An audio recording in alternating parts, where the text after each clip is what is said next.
Training, I've been training since 2011. I've been able to conduct workshops both locally and internationally. I have been associated with various consultancy firms who have been responsible for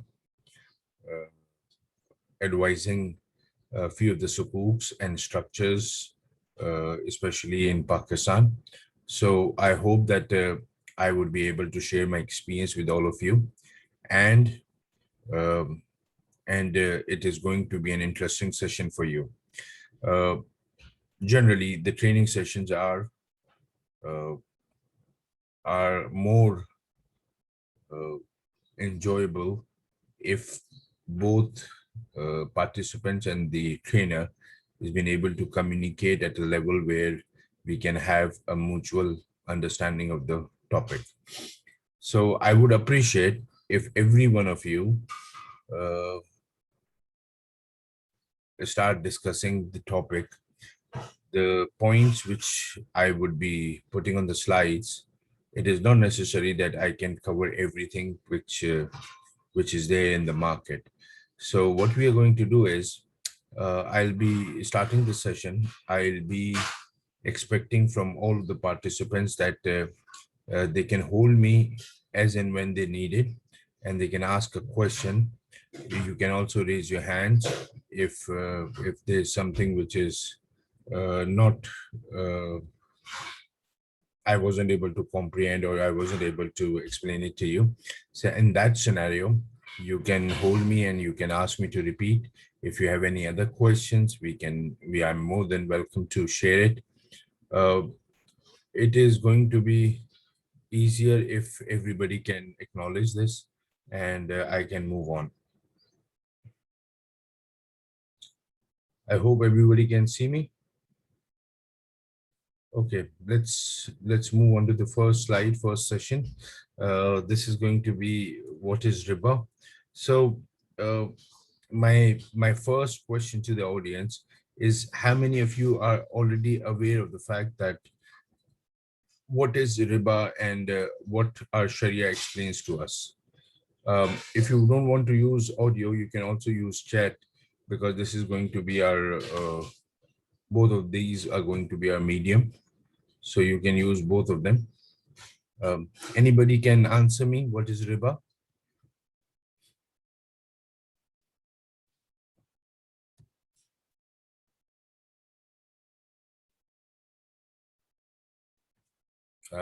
Guys, can you hear me?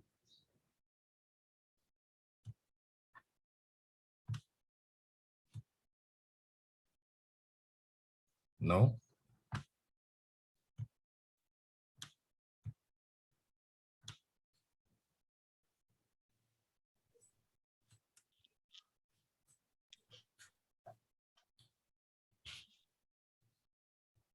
No? Yeah, we can hear you. Yes, please, someone is speaking, so please share your comment. What do you think, what is riba?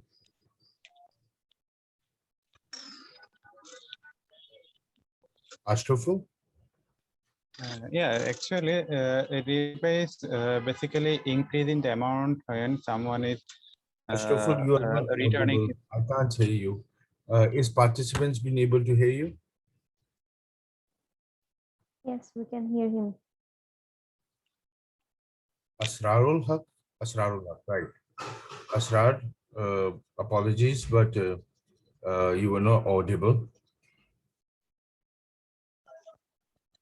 Let me probably let me shut my video, and let's see if your connection can help you with this.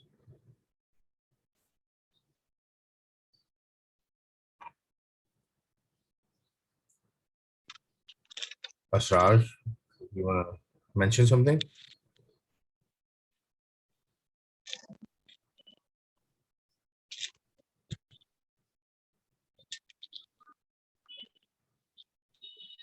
No. Okay. I think there's some issue with the audio, but yet I would appreciate if you can use a chat, because the best way I can be able to have better training sessions if we have a certain level of communication between us. There could be slides which you already know, but if we will not be able to communicate, it is going to be uh, for me, it is going to be a boring session, because you see, I would like to communicate with all of you. So if it is not audible, you can also use a chat forum, and we can, go from it. Thank you, Miss. Uh, this is an interesting thing, because I wanted to know that how we perceive riba in around the world. There's a definition which is defined uh, exactly. This is what I wanted to explain it to you today. That riba is not something which is equivalent to the interest we use in the banking as well as in the financial industry. Riba is addition to that. So we will be going to discuss this, because this is the most core part of the Islamic banking, and Sukuk is only the one element. But let's move on. So uh, for participants, I'm just putting my video off, and let's see if there is no communication or internet error, so that we can be more audible. So the bond represents a portion of a debt payable by the issuer. Earning kind of profit falls under the category of riba as defined in the hadith. So what are we trying to explain here is that there is a conventional bonds that has a coupon on it, and that coupon represents annual cash flows or semi-annual cash flows. That cash flows is irrespective of the amount you will receive if you are a holder of a bond. So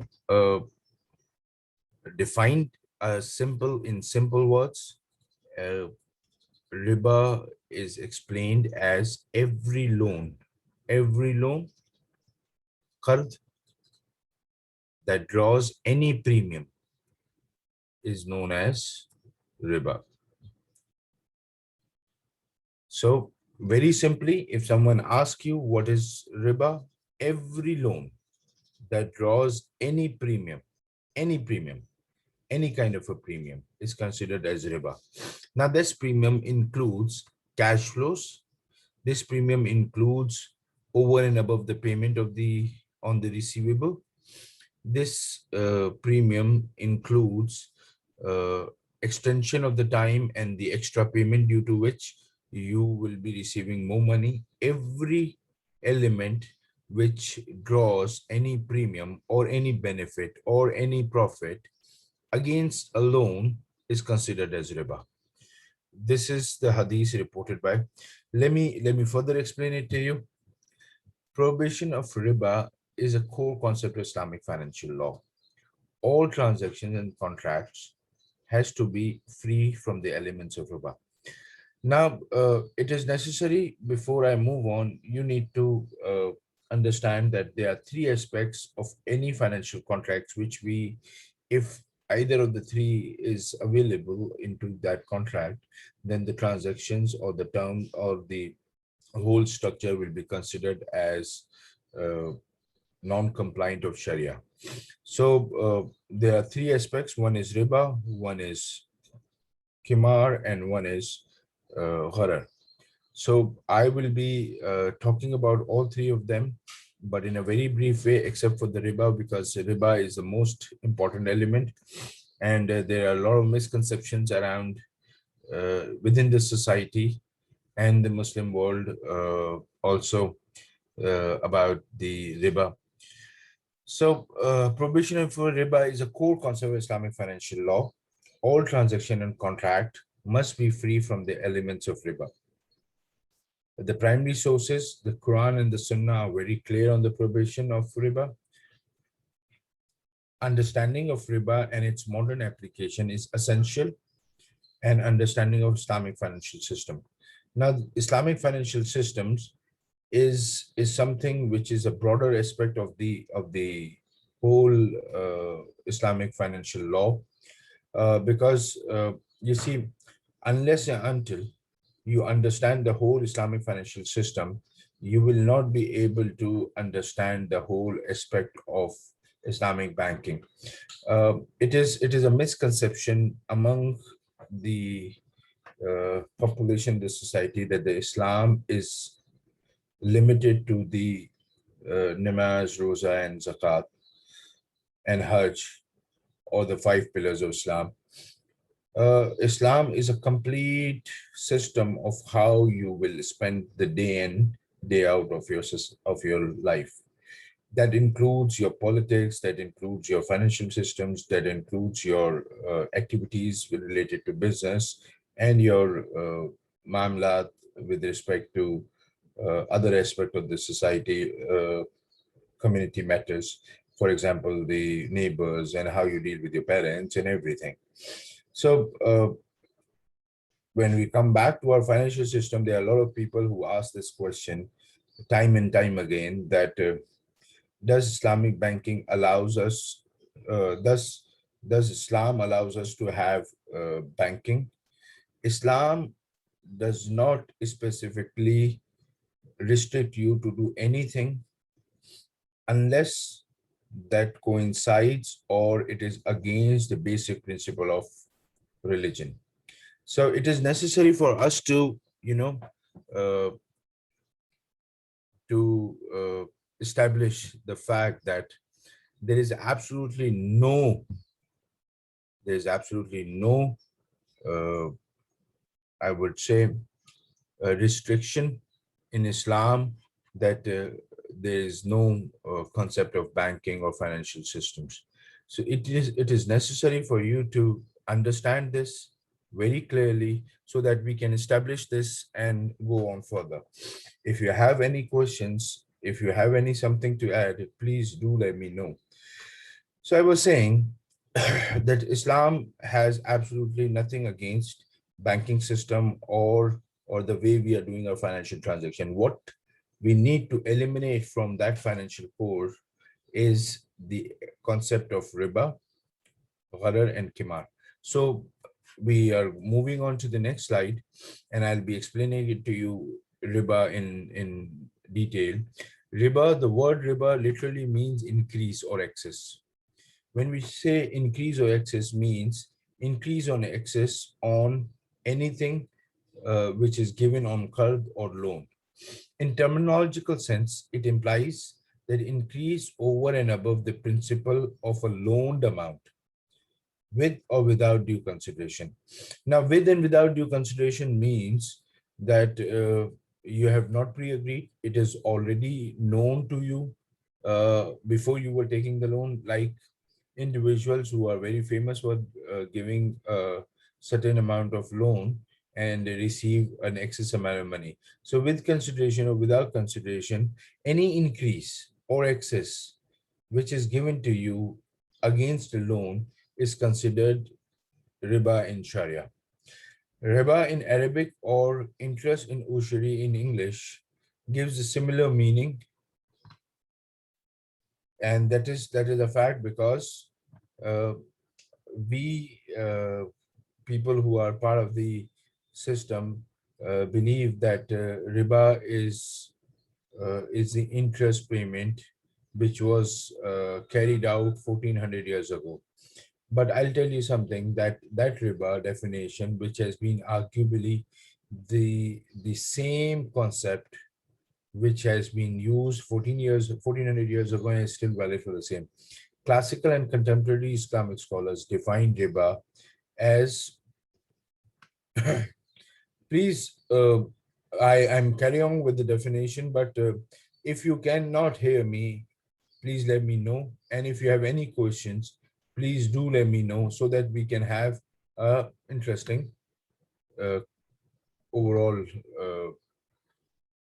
workshop. Right now we are building on, so it is going to be more definitions, but once we are back onto the practical aspect of it, probably you will have more communication, because I won't be letting you going anywhere else. So riba is the name of every, okay. Classical and contemporary Islamic scholars define riba is that increase which the creditor receives from his debtor for giving him time to repay his debt. So riba is the name of every increase of which there is no Islamically acceptable consideration. Increase, this is all repetitive, we have already discussed it. The increase is declared riba if it is stipulated or become customary practice in the society. In case increase of gesture or thank to increase is not riba. Now there's 2 points which I wanted to discuss. Okay, there's someone who is asking a question. Thank you so much. I appreciate. Oh, okay. There are two aspects of the riba which we are discussing here. One, I need to explain it to you that let's say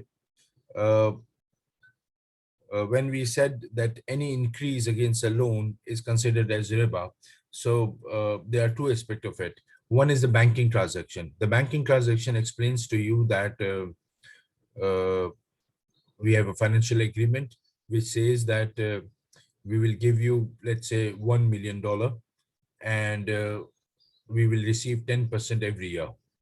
Now, irrespective of your business consideration, what you are doing, what you're not doing, bank expects you to pay the interest amount or a markup or any other word being used anywhere in the world, is required to pay this interest amount every year, either quarterly, half yearly, or yearly, but you are supposed to pay it, irrespective you made money out of it or not, or you used it or not used it.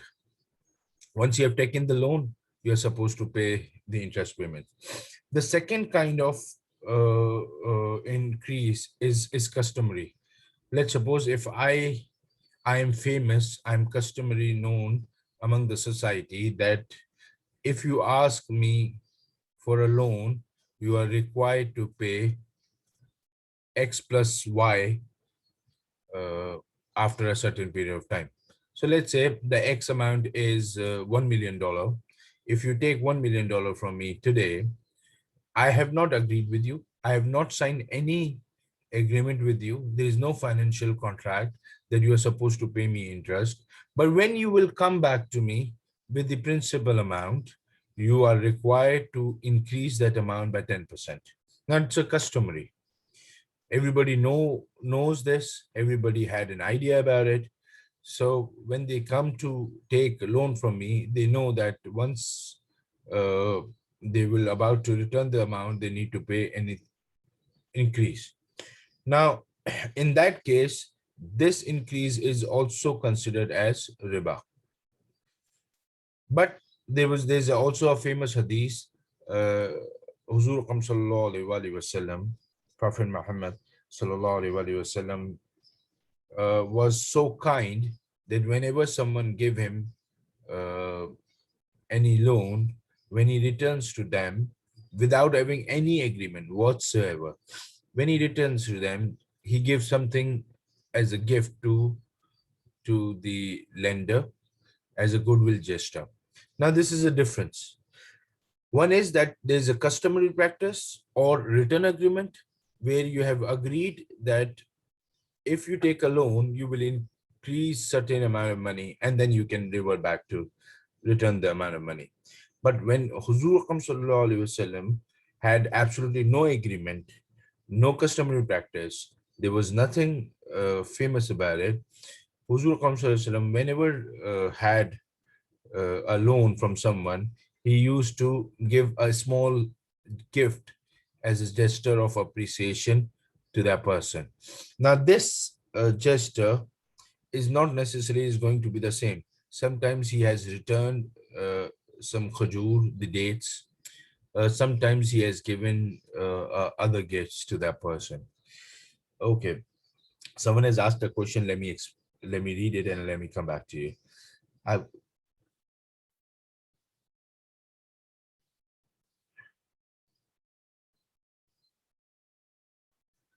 okay, there's a question my fellow participant has asked, that Islam prohibits time value of money, and which is considered as riba. Uh, Apologies, but I beg to disagree. Islam does not uh, uh, restrict you to consider time value of money, because I'll give you a very simple example.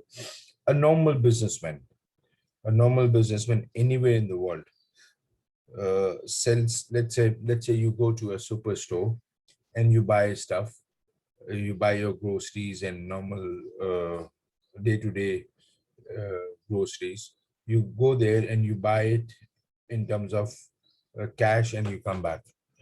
But these businessmen also purchase these things from some other wholesalers. Now there are two types of dealing happens all around the world when it comes to wholesaler and a retailer business to business transaction.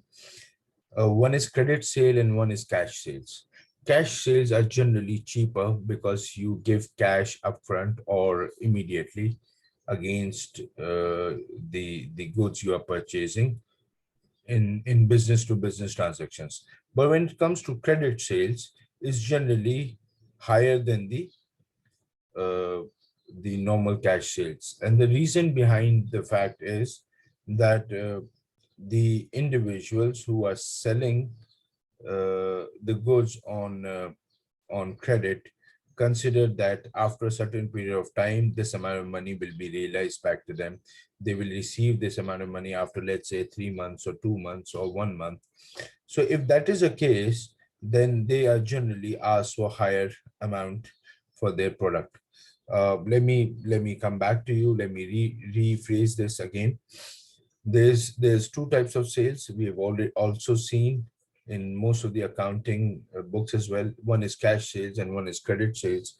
Credit sales are generally more expensive compared to a cash sales. The only reason behind the fact is that the businessman who's giving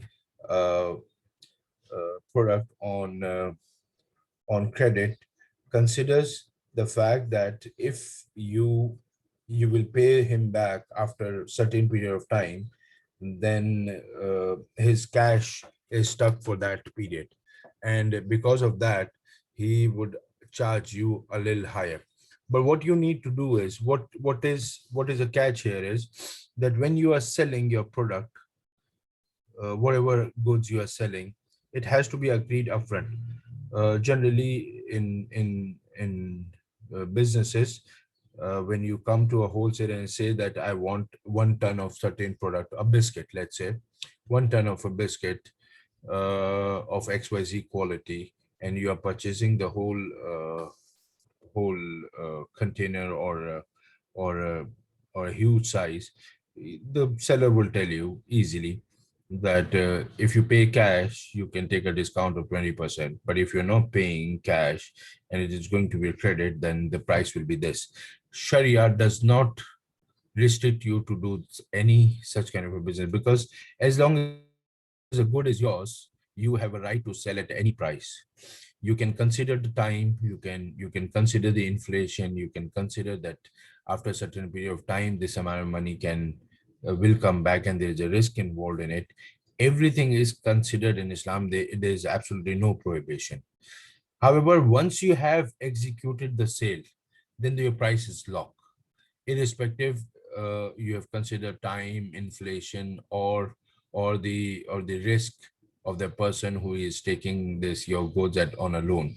You can consider everything before you sell it. The second you sell it, the price is locked. Now you cannot increase it.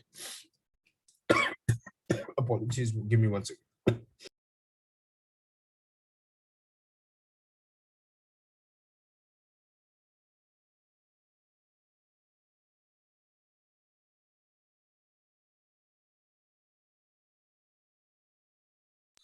Apologies, I had a sore throat.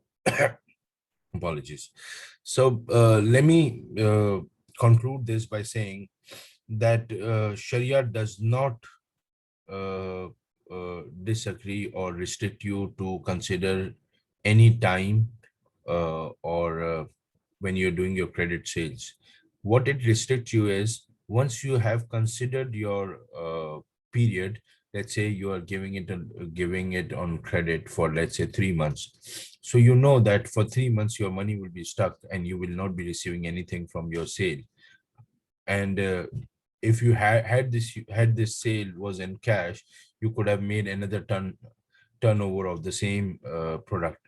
So if you're not doing that, then you would be required to be compensated. And what you do is you consider that period of time and increase the price accordingly before the sale.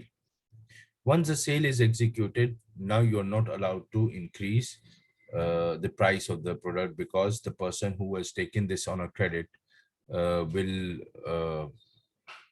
was able to make the payments on time, or uh, he was not uh, appropriately make the commitment on time, and he was delayed. Instead of 3 months, he's paying back you the money after 4 months, 5 months, or 6 months. So it's in simple words, Islam does not restrict you to consider time value of money. But once the sale is executed, now you cannot increase it. Unlike if you increase the amount after the sale is executed, then it will be considered as interest.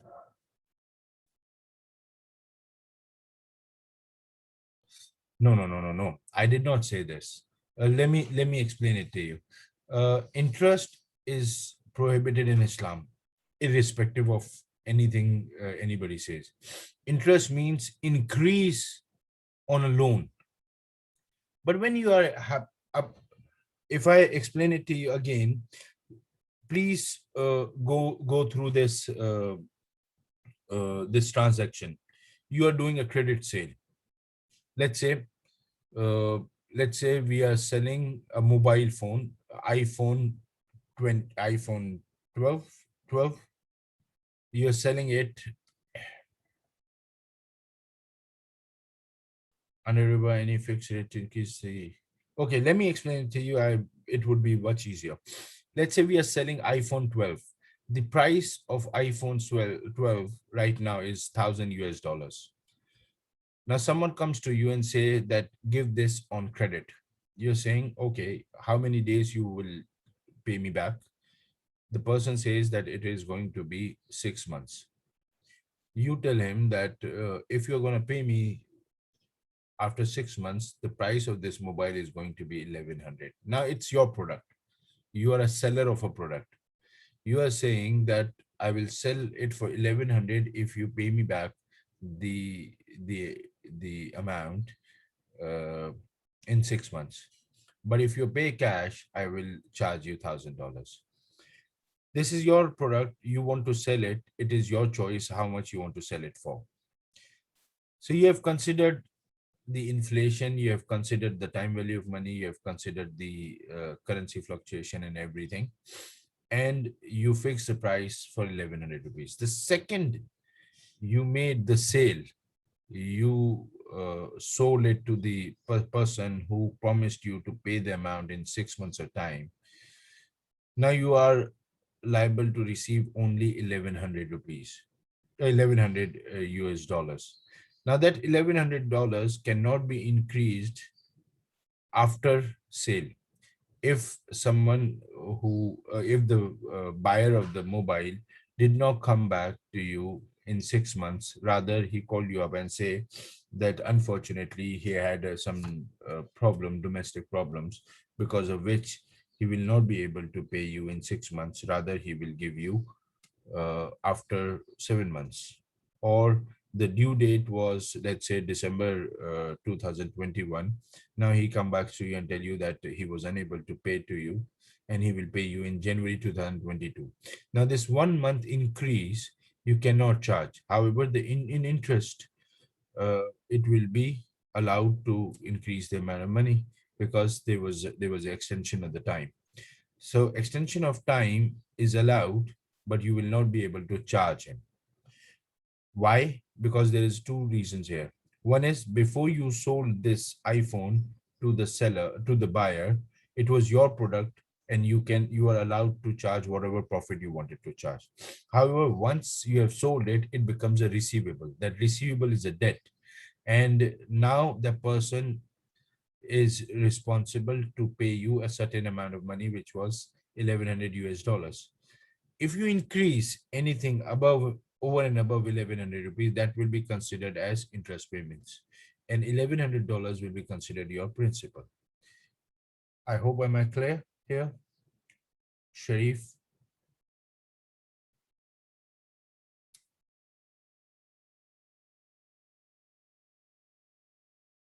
Thank you, but I expect Sharif Saab also give us a feedback that was he able to be convinced with this explanation.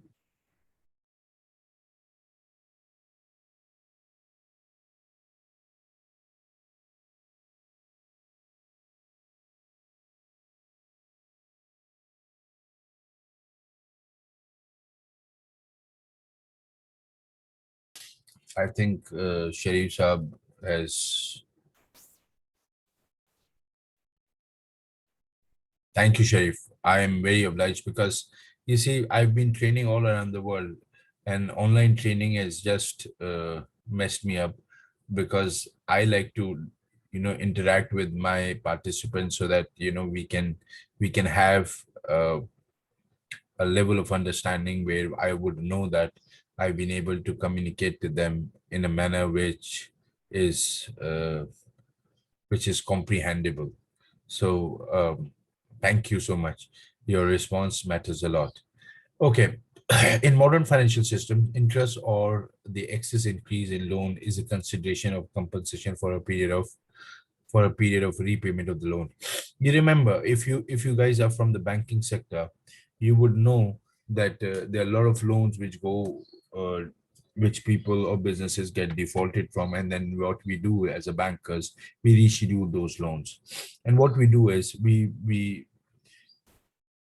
in conventional banking, what we do is uh, we were supposed to charge a certain interest payments from the customer, and that interest payment becomes the part of the principal, and then we charge over and above uh, from the customer based on rescheduling or in the name of supporting the customer, which is ethically wrong, because a person is defaulted due to certain. I'm not talking about willful defaulter. I'm talking about a genuine business which had a certain cash flow crunch. For example, this is COVID situation. During this COVID situation, a lot of businesses had a lot of problems. Now, there might be a situation where they got defaulted on their loan payments, and they were not able to make payments on time, and they come back to you and ask for rescheduling or restructuring of their loan. What conventional bank would do is conventional bank would restructure, but the restructuring methodology would be that the principal and interest amount will be clubbed into a one single bucket, and then you charge an interest payment over that bucket, because what you have done is you have considered that principal plus repayment plus interest payment which was due on the customer, made it become a principal, and then you charge interest payment to that person. Imagine, this is such a difficult period for them to to make the payments, already very difficult for them. And if you add additional interest payments to that customer loan payment, it is generally very difficult for them to cope up with it, and they eventually end up a default. But Sharia doesn't allow you to do this, because of the fact that if someone there's Islamic banking, as well as the overall structure of Islamic financial system doesn't allow you to charge on anything which is already became a loan and become a receivable to you and payable to the customer, unless and until the person is paying off the complete amount, and then you write a new financial uh, uh, contract with them, where you have a complete different structure and you load a profit onto it. That's a different story. But if you are asking for amount increase of amount due to increase in the time period, then you are not allowed. However, when I was in England, we were doing a lot of restructuring during 2008 and 2009 subprime mortgage financial fiasco. That time, most of the transactions were rescheduled, and the rescheduled by making the principal and interest payments clubbed together and made a principal, and then we were charging interest over and above that. Imagine such a derogatory situation where a person is already in a financial crunch and you charge over and above that payment, rather than giving them uh, a breath of relief, where you decrease the amount of principal, and or you take a haircut, or you decrease the amount of interest. So this is generally the case in our society, and Islamic banking and the Islamic financial system disallow you to do any such of this thing. So the definition which is made above, in a modern financial system, interest or excess in loan is a consideration or compensation for the period of the repayment of loan. But this theory is not acceptable to Islam. Arabs and others used to give money with a condition. This what was happening 1400 years ago. Arabs and the Badus used to give money with a condition that they will charge a particular amount monthly, and the principal will remain due at it as it is.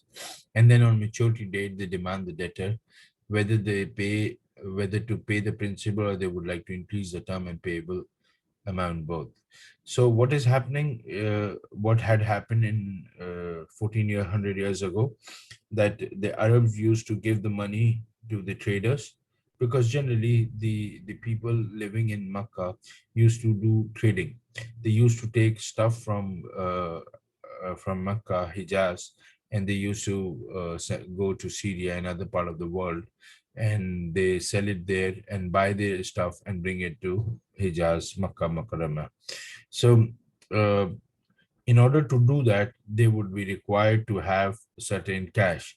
If they don't have cash, they used to go to the lender and tell them to borrow the money, certain amount of money they wanted to borrow, and the agreement would have been that the interest payments will be made on monthly basis, and when the due date will arrive, it will be given an option to the borrower that if they want to extend the time, they can increase the interest payments or increase the terms and condition or extend the terms of condition for a period of, let's say, 6 months or 1 year or whatever the time, and the interest payment remain continuous, and but the principal will be outstanding and uh, will be continuous. Islam has prohibited this way of charging compensation and declared it haram. This is as simple as that. Therefore, any increase in principal loan amount for just waiting is not allowed. This is what we have established 5 minutes back. Okay. We were supposed to have a break, but I am someone who has very restricted thinking regarding the breaks and stuff. So let me know what is the time when we are supposed to have a break, because break is important. Today is your working day, so you will be required to have tea or stuff. So you want to take a break now, because I believe that the time was there to give you a break, or is it okay to continue?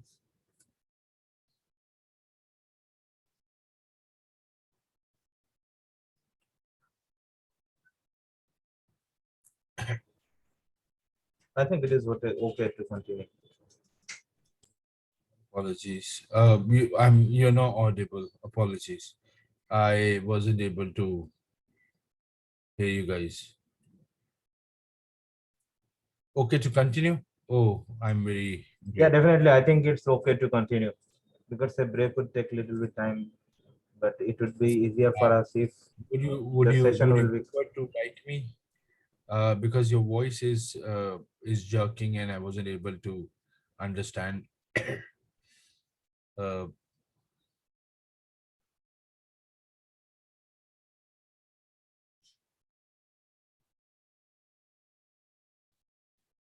uh, I am glad.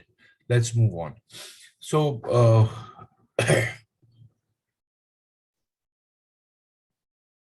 okay, what we do is we complete this riba and gharar and kemar, and we can take a 10 minutes break unless it is a lunch time. So it would be easier for you guys to have a small break because when you do online training and you are not having a regular interaction with the trainer, sometimes it becomes very low, and I don't want you guys to sleep it.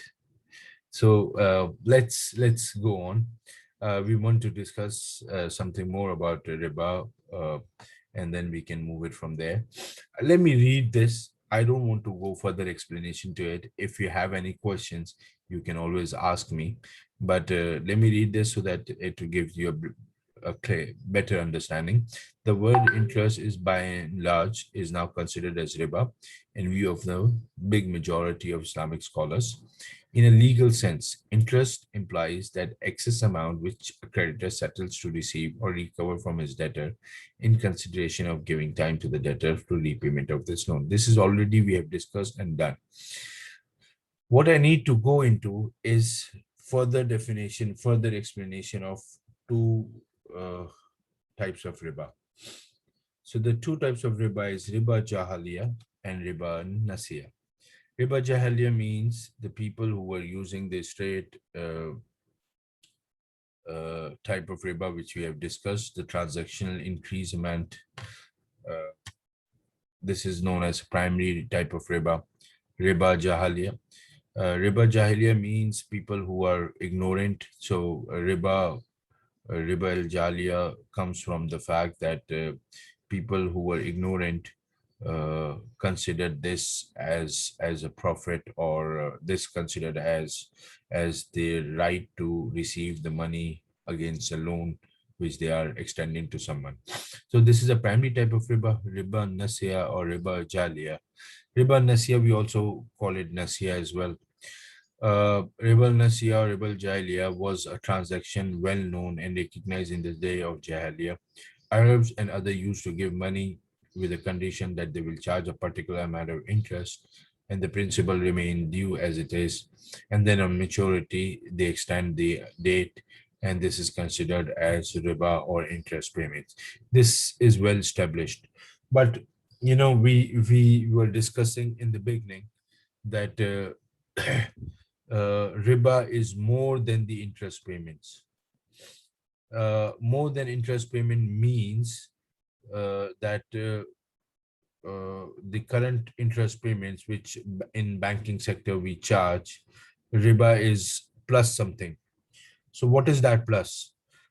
This interest payment, this riba nasiya, this riba jalia, riba nasiya, and the current interest regime is same.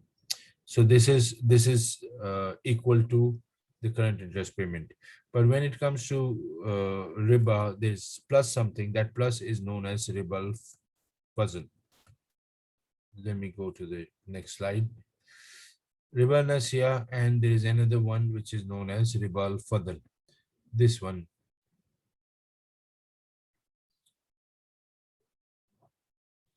This part. Riba fadl. Now the riba fadl means there's an interest payment in exchange of goods. We already know what is riba nasiya. We are coming to riba fadl. Now riba fadl is one of the is one kind of a riba which Huzur Sallallahu Alaihi Wasallam has explained to us and asked us to avoid such type of riba. And he explained that sell gold for gold, silver for silver, wheat for wheat, barley for barley, date to date, sorry, and salt for salt. There are 6 quantities which he explained to us that if you want to deal in either of the 6 in exchange of the same product, then you need to do what? Sell gold for gold, silver for silver, wheat for wheat, barley to barley, date for date, salt for salt. These 6 items, if you want to make a transaction, it has to be in the same quantity and on the spot.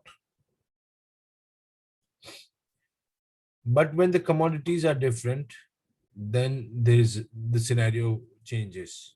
Okay, so let's go back to the original element what we were discussing.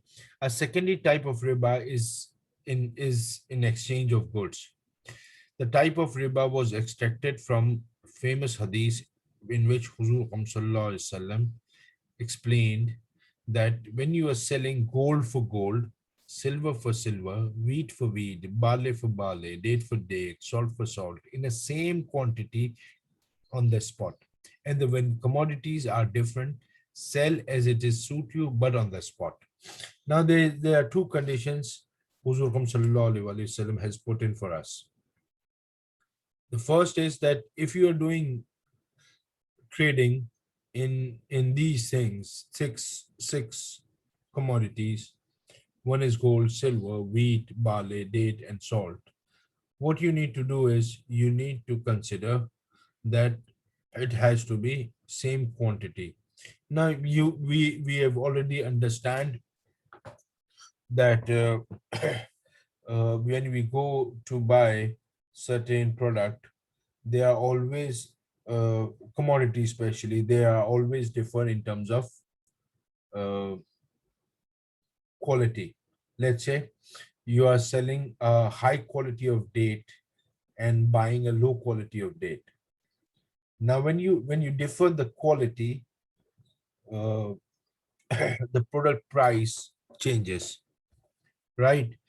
If you are selling a high quality of date, you might be able to charge higher.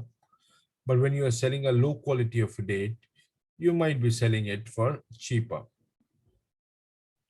But the hadith suggests that if you are exchanging date against dates, which is khajur against khajur, then in that scenario, you will not be able to charge anything extra, because any extra is going to be riba al-fadl, which means that if you are selling 1 ton of high quality date and buying a low quality of date, it has to be 1 ton. You cannot ask for a higher quantity because of the low quality of the date which you are buying. So let me read the slides and we will discuss. There is one more condition which we need to discuss, which is spot, which we will discuss now. According to this hadith, riba al-fadl has been explained with regard to 6 different things and commodities. Exchange for these things, barter system of trade, should be with 2 conditions. 1, spot delivery. Second, same quantities on the both sides, irrespective of the quality. So 2 conditions. 1 is spot delivery, immediate delivery of both the commodities, and same quantity on both the sides. Now you might have a question inside your head that when you are exchanging a higher quality of the good,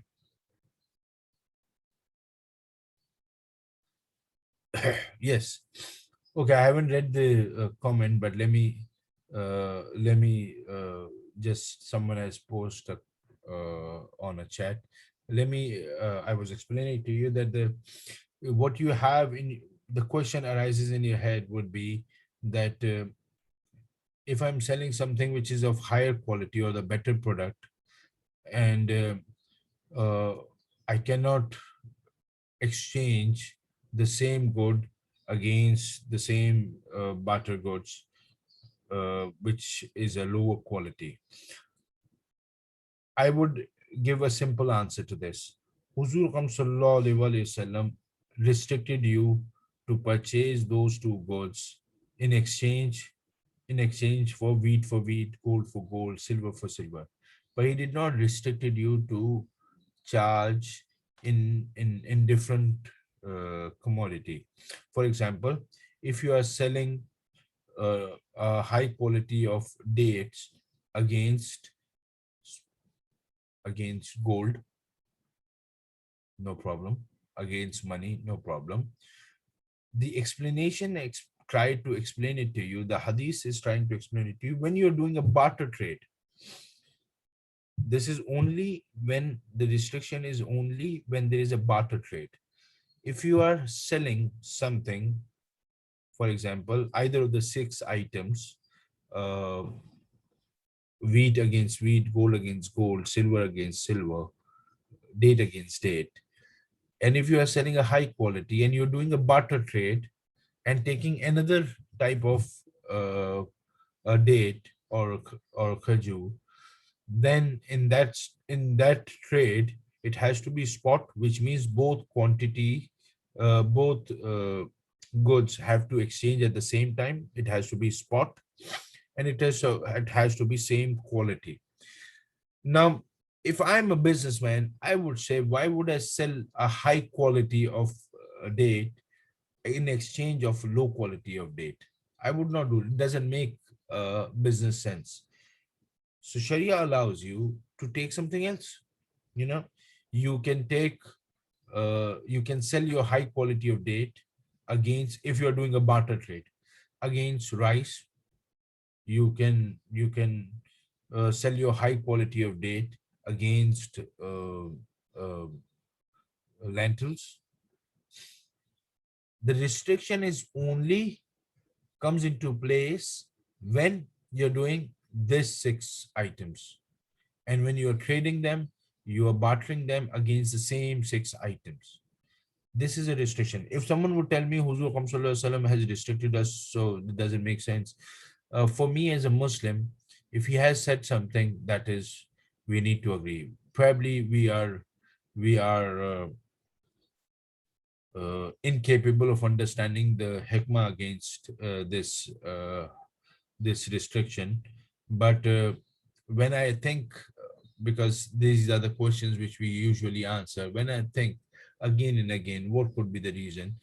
Uh, I'm still uh, fail to explain any other logical reason except for the fact that he wanted to discourage and do avoid istisal, because probably at those times people used to exploit uh, the poor businessmen or farmers who have not a high quality of date, and they used to exploit them to sell high quality of date and buy a low quality of date in a much larger quantity. So could be a reason at that time that the wealthy people would have been exploiting the poor farmers. I think that is one reason. Second reason is that Sharia doesn't restrict you to make a business, and I don't think so in today's world. Who would take wheat against a wheat?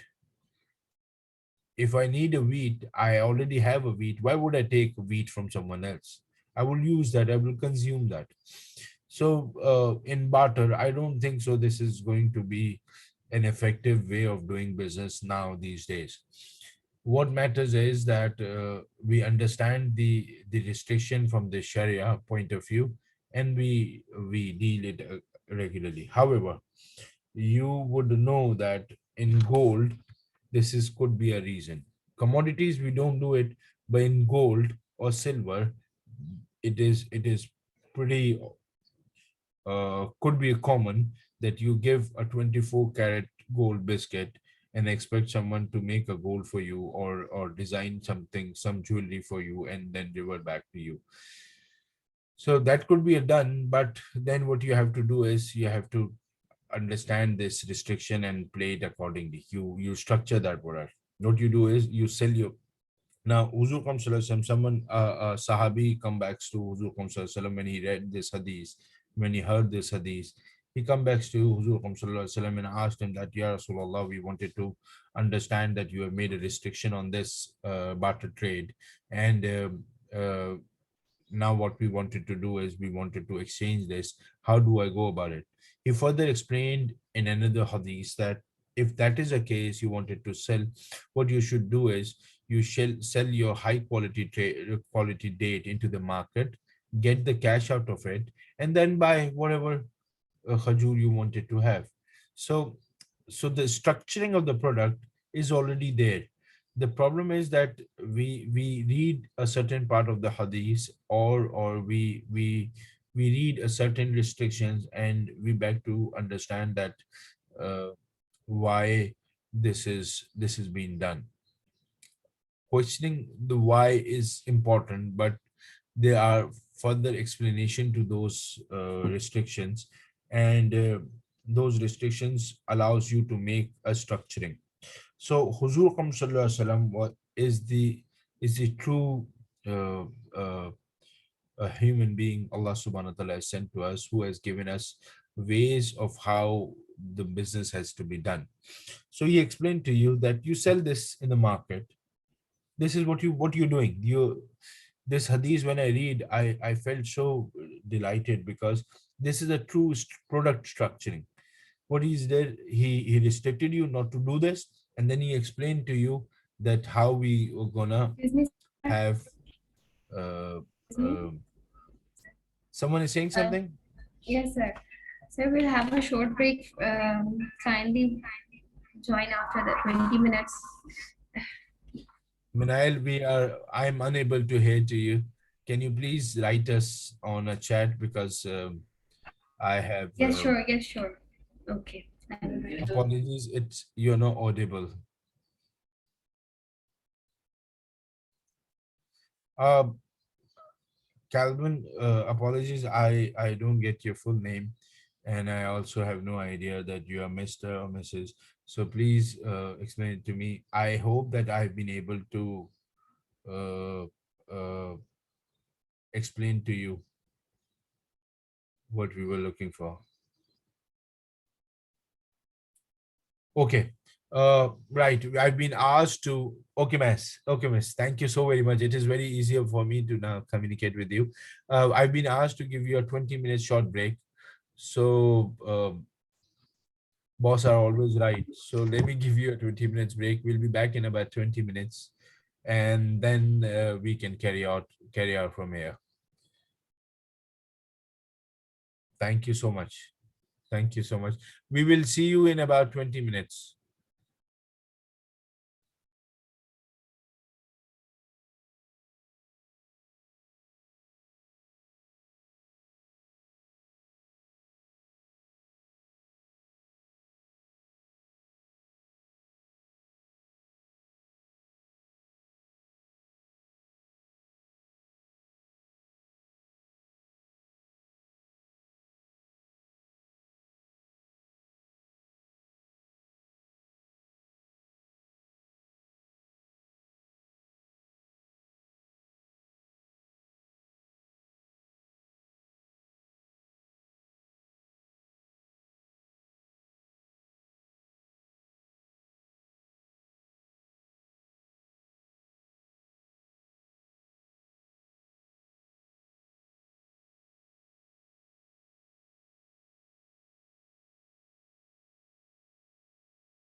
এখানে তো ঠিক আছে, আমাদের ধরো এখানে মনে হয়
Okay, guys, welcome back to this second session.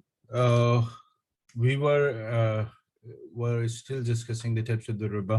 So I wanted to move on, and I hope everybody is with me so far, and we are not going at a very fast pace so that there's nothing which is not comprehensible. I hope that you have been enjoying the session so far. It is necessary for you to have a decent understanding about the product we are explaining here. So we are still on a very basic aspect of the Islamic banking. So let's move on. So we were discussing about the riba al-fadl, and we had a small discussion about it. The hadith which we are discussing explained us further that if the commodities are different but are of the same commodities like wheat, barley, gold, silver, and salt and date, if either of the six items are being exchanged, like not like barley to barley or wheat to wheat, if that is a case, then wheat to wheat, then it has to be spot delivery and the same quantity. But if these qualities, these goods, commodities are exchanged like among each other, for example, wheat with barley or gold with silver, then what is the further consideration? It has to be spot delivery, which is same as of the first one, but the quantity may differ.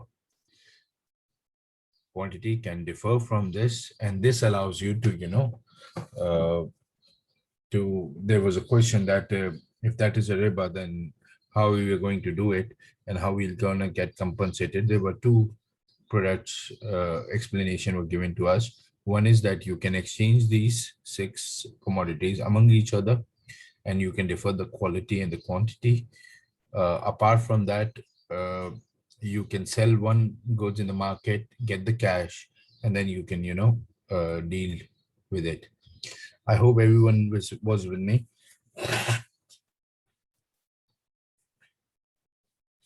Okay, so we move on to the next slide, which is related to the second aspect of the financial transactions.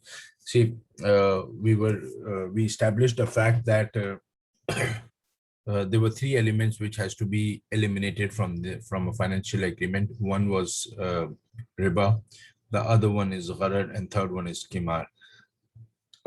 I'm going to speak about kimar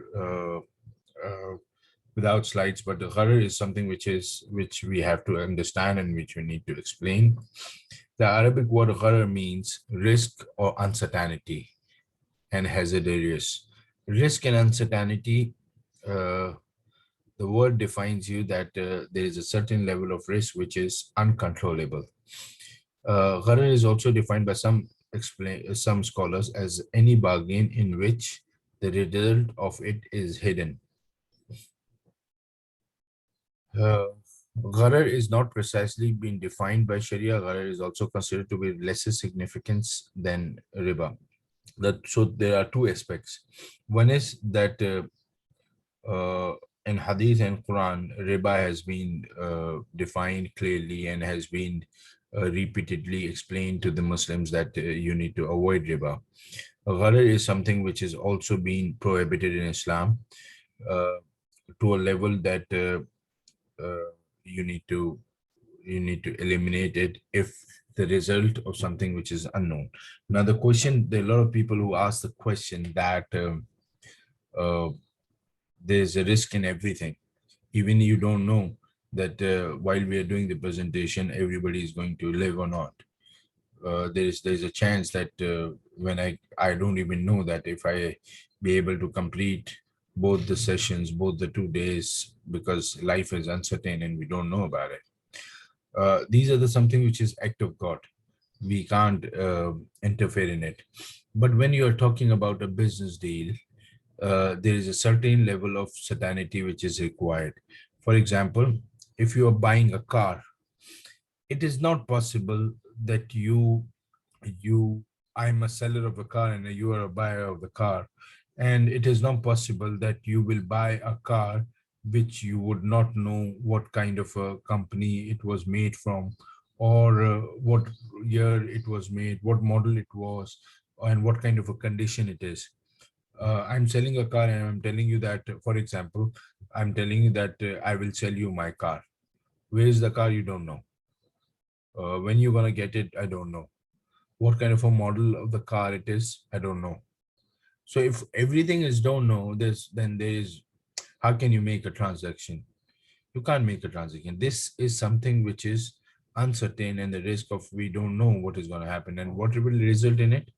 What would be the result? The result would be there'll be a dispute, because I will tell you that I promised you to sell a car and you are supposed to give me a certain consideration, but I did not explicitly mention what car I'm going to give. This kind of excessive uncertainty has to be avoided in all the transactions, including the financial contracts. The prohibition of riba is absolute, and but some degree of gharar or uncertainty is acceptable in Sharia. Normal gharar does not lead to conflict and is acceptable. Also, gharar is acceptable in some social contract. Now, what we are suggesting here is that excessive uncertainty is not acceptable. But if you are doing a transaction, let's say I and any of the participant is having a business. So we plan to open a pharmacy, and we expect that once we open a pharmacy, we will have a return of about 20% of the investment. But when we started the business, there was the competitor was better off, and our business did not work. So that kind of and we don't know that the business is going to be successful or not. It is not necessary that whatever business you invest in is going to be a successful business. So this kind of an uncertainty is acceptable.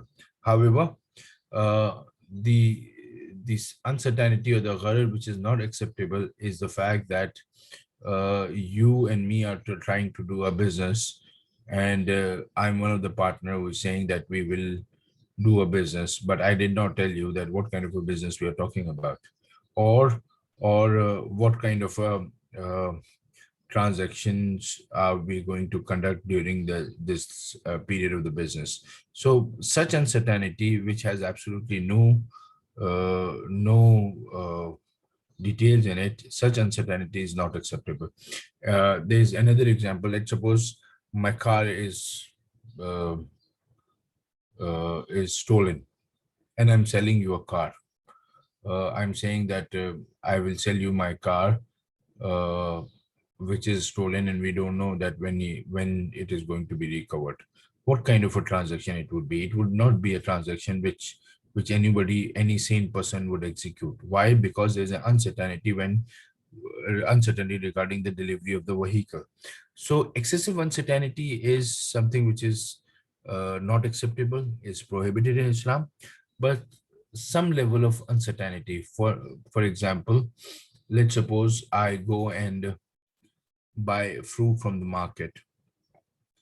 On the face of it, the fruit looks all right, but when I go home and go home and started eating it, then I realized that it was a rotten fruit. So that uncertainty is acceptable because the transaction was executed in a normal manner. But when we went to home, we kept it in hot weather, and the fruit got rotten. And I had a certain level of uncertainty here that the fruit will be taste the way I was expecting it. So such uncertainties are acceptable. And the financial contracts also has some sort of uncertainty. Gharar also can be considered in two ways. First, gharar implies the uncertainty, and second, it implies the deceit. Deceit is something which is more of a problem than compared to uncertainty. Sharia has forbidden all business transactions which cause injustice in any form to any party. Um, uh, I wanted to know that am I clear in voice? Everybody can hear me. Can any one of you can confirm me that my voice is clear to you? Because um, in last 5 minutes, I did not receive any confirmation from any of the participants. Yes, I am very grateful to you, Miss. You have been a great help because um, uh, immediate response is what which helps us to make us understand that my participants are available. Thank you for that. Okay, so Gharar has two ways. First, it implies uncertainty. The second, it implies deceit. Deceit is something which is not acceptable at all, because Sharia, our deen, requires us to understand that whatever business a Muslim, a Mu'min, a person who is doing, which is within the law of Sharia, the one thing which one has to do is to ensure that the transaction is carried with all the justice. Injustice to the buyer or the seller is not something which is acceptable in Islam, because Islam is a religion which expect us to do all the good things in all the aspects of the business. A gharar may be in a form of hazard or peril, leading to uncertainty in business, or fraud, or undue advantage.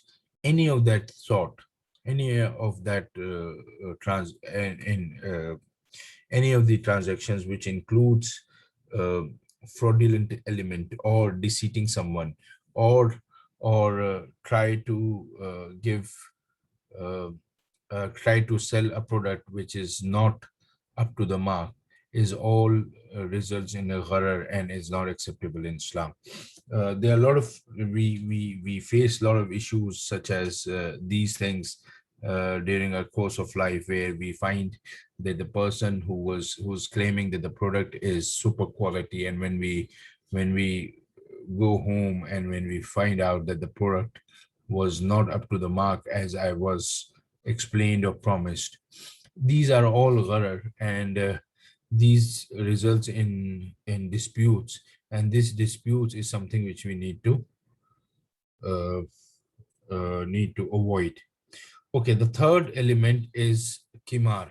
Kimar means gambling, the uncertainty where one person gambling. You know what is gambling, right? So gambling is a zero sum game. Someone's gain is someone's loss. So Sharia does not allow Muslims to participate in any sort of gambling. This gambling is also inclusive of speculation. You see, people speculate to ensure that they make profit. However, the other person who is a participant of your deal might end up making a huge loss due to your speculative way of doing the business. So speculation gambling is also something which is not allowed in financial transactions based on Sharia. So we are required to avoid three aspects of any financial transaction when we are dealing with Islamic banking or Sukuk. One is we need to avoid riba. The second is we need to avoid gharar. And the third, we need to avoid kimar. If any of the three, and gharar means excessive uncertainty, you have absolutely no idea what is going to be the result of this financial transaction. Uh, Such excessive uncertainty is not acceptable in Islam, and that we do not appreciate any such transactions. So when we talk about Islamic banking and the transactions we execute in Islamic banking, we need to avoid all three of them. Okay, so let's go to the current markets and the trends of the Sukuk. We are going back to our initial topic. We have just laid down a small base about Islam and what are the three aspects of the prohibitions we receive through Sharia and Quran and Ahadith, that we need to avoid riba, the most important element. Now, we will compare conventional banking, conventional bonds with Islamic sukuks. But before I move on, I need to explain it to you that the current issues we face is there are a lot of people who come back to us and say that conventional way of dealing things and the result of Islamic banking, when we deal with them, is same.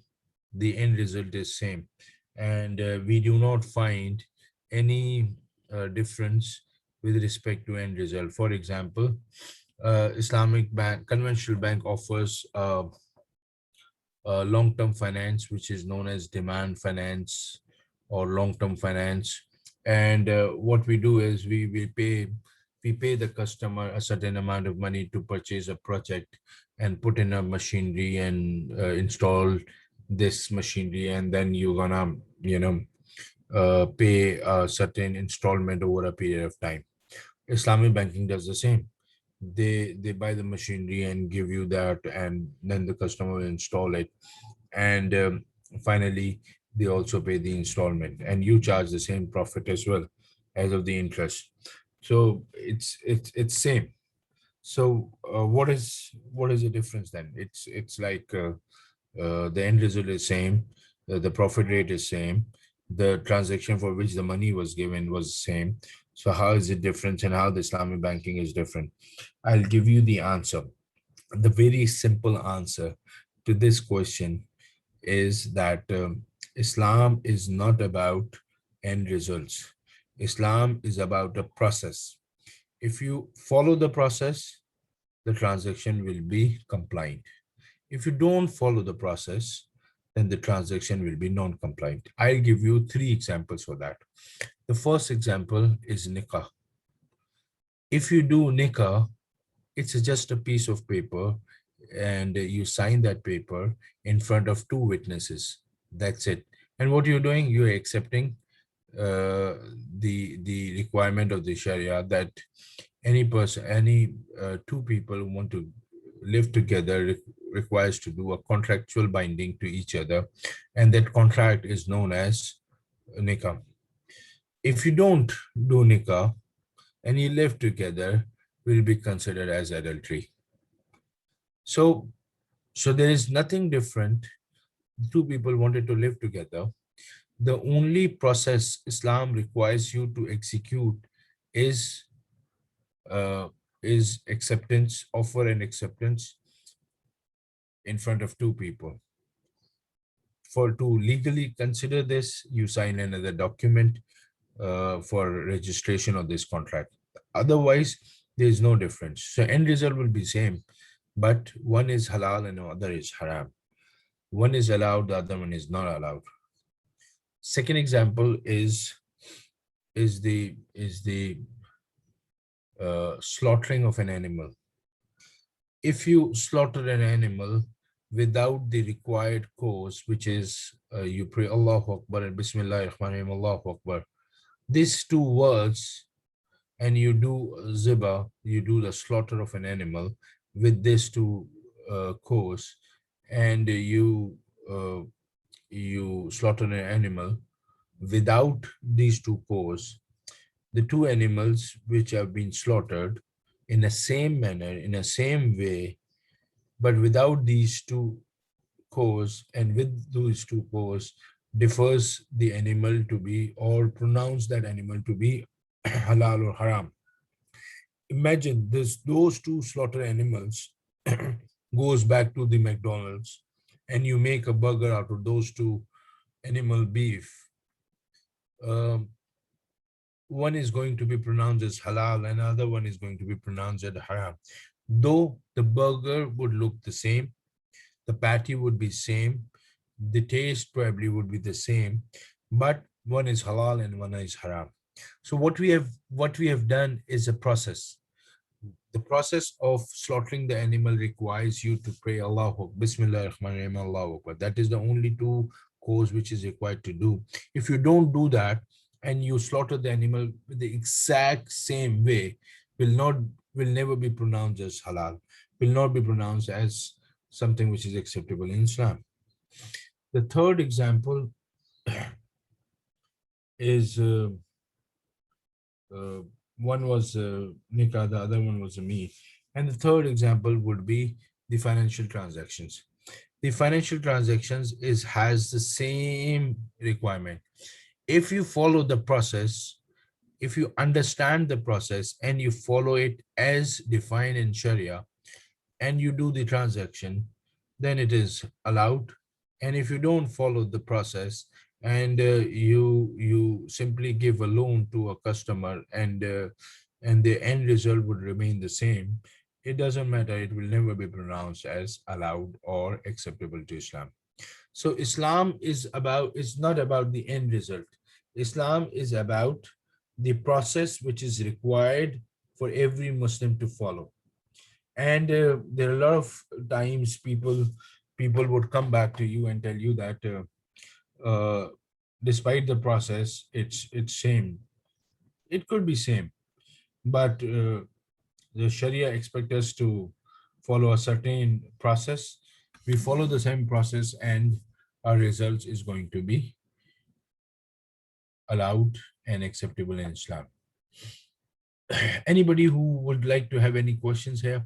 Because what we are going to discuss now is the current trends of the Sukuk in the world and what is being done in past few years, and we will look into the dominant players of the market. I can hold for a minute. If you have any questions, let's ask now so that we can move on.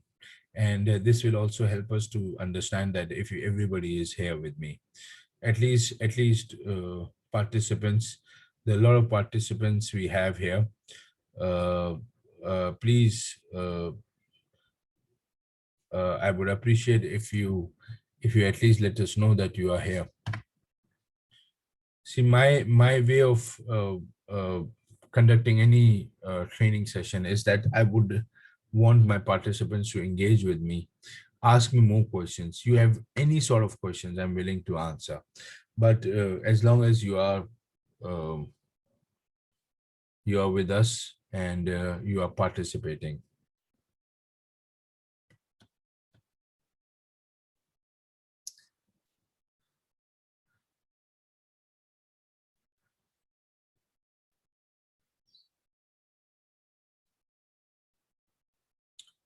Uh, I appreciate some comments. Okay, let us move on then.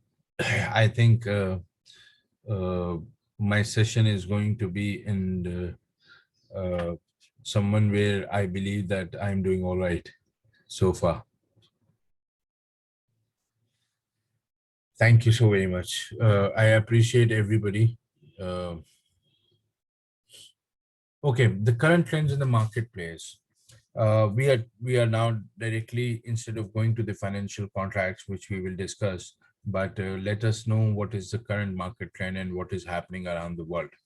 So the current trend in marketplace are, according to the Islamic Financial IFSB and International Islamic Financial Market Report. They produce a report, IIFM, regarding what is happening around the world about sukuks. So most of the data you would find is from that particular report.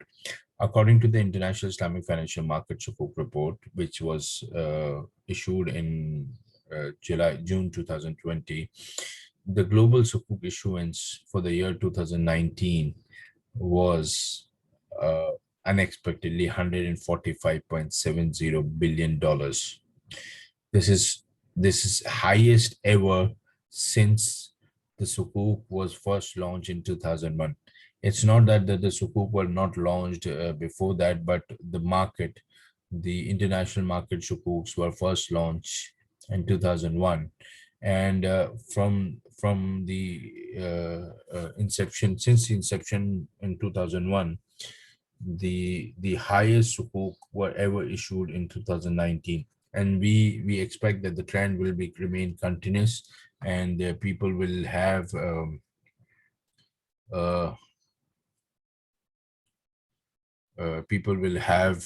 more inclination towards Sukuk. And we have also seen that the last year, when before COVID, I was in Bahrain, and I've been told that the 2020 and 2021, including 2019, is going to see a um, record issuance of the Sukuk. And when I saw the report, it was the confirmation of the same. 2020-21 is going to be huge for markets. 21, 22, 23. We expect that 2025 is going to, by the 2025, every country in the world would be somewhat participating in Sukuk, uh, irrespective of the participation of the investment. But I expect European markets to issue a lot of Sukuks, including England. England is working on latest green Sukuk. If I get a chance to speak about it tomorrow, inshallah, we will discuss this. What is England Central Bank is doing and how they are doing about it. Okay, so highest in 2000 since 2001. Asia continued to be a dominant player in the global Sukuk market. Uh, there are a lot of Sukuks being offered from Malaysia, Indonesia. Pakistan is catching up, but Pakistan is still not up to the mark. But Indonesia and Malaysia have been able to capture the most of the market in the world. After Asia, it is GCC and ME, which is Middle East, as the second largest destination of Sukuk issuance with a market share of 25.16%. And it is continued to be one of the key participant in the Sukuk market. Malaysia is a market leader. Obviously, they have worked very hard on Sukuks, and they're developing the Islamic banking and Islamic financial institutions. And they have been a dominant in terms of Sukuk market. Malaysia is doing an amazing job, and they have captured about 43% of the whole market share, which is the biggest pie of the Sukuk market, and they hold by Malaysia. What other countries? The other global market players are Indonesia, which has issued the highest bond in terms of USD. Indonesia, Saudi Arabia has 20% of the market share. UAE has 6%. Now it is, we have been told that it is now 7%, 7.1%, I think, in 2020. Bahrain has 2%. Qatar has almost. Qatar, you would surprised to know that for 2022 FIFA World Cup, the financing of the grounds is being done through Sukuks. So it is a very interesting case study that how they have managed to structure up Sukuk, which will be executed for FIFA 2022 World Cup football grounds. And this was being done to ensure that once the FIFA will be carried out, the football global competition will be carried out, these football grounds will be disseminated and will be put into the countries where FIFA believe that requires more help in terms of sports. Then it's Turkey. Turkey is also catching up very fast at a pace of 9%. They are participating. And it is very necessary to tell you that Sudan is one of those countries who have claimed to be all Islamic financial market. And they are the leaders in African market. And they have a very high response from the market. We have been to that place and we realize that Sudan is doing an amazing job with reference to Islamic banking. Okay, so let's read what different bodies explain what is Sukuk. So Sukuk is a plural of Sak. Sak means a certificate, and it is when a lot of certificates are combined together in a box is known as Sukuk. The other word which was previously used to be used was taskik, process of dividing asset into papers. Tawarrik, to render something into cash. So there are basically three words which are being used. One is Sukuk, which means certificate, which is a plural of Sak. Taskik means dividing assets into papers, which means you have one machinery which is worth of $1 million. You divide that $1 million into certificates, into papers, and sell it to people. And tawarik is to render something into cash. Okay. Let's go to the technical meaning. Sukuk refers to securities, notes, paper, or certificates with features of liquidity, tradability. They are the two features of it. This one.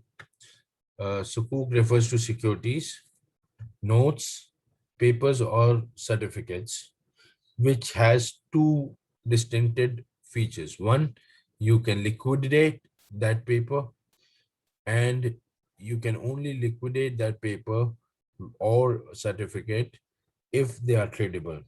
So there are two exceptions are written there. One is salam and one is maraba. When we go to that point, we will explain it to you. What does that mean? Then you go to IFSB, International Financial Service Board. It is one of the it is Malaysian based board which works on the standardization of risk, especially Basel II, and they have been doing an amazing job. They define Sukuk as a certificates, each of which represents a certain percentage of diffused shared ownership of a certain tangible asset or a collection of tangible and non-tangible assets. So they define that it represents a certain percentage of ownership, undivided ownership of a tangible assets or combination of tangible and non-tangible assets. They could be the assets of a particular project or a particular investment activity. A condition of their permissibility is that the project or activity shall be Sharia compliant. This is how IFSB defines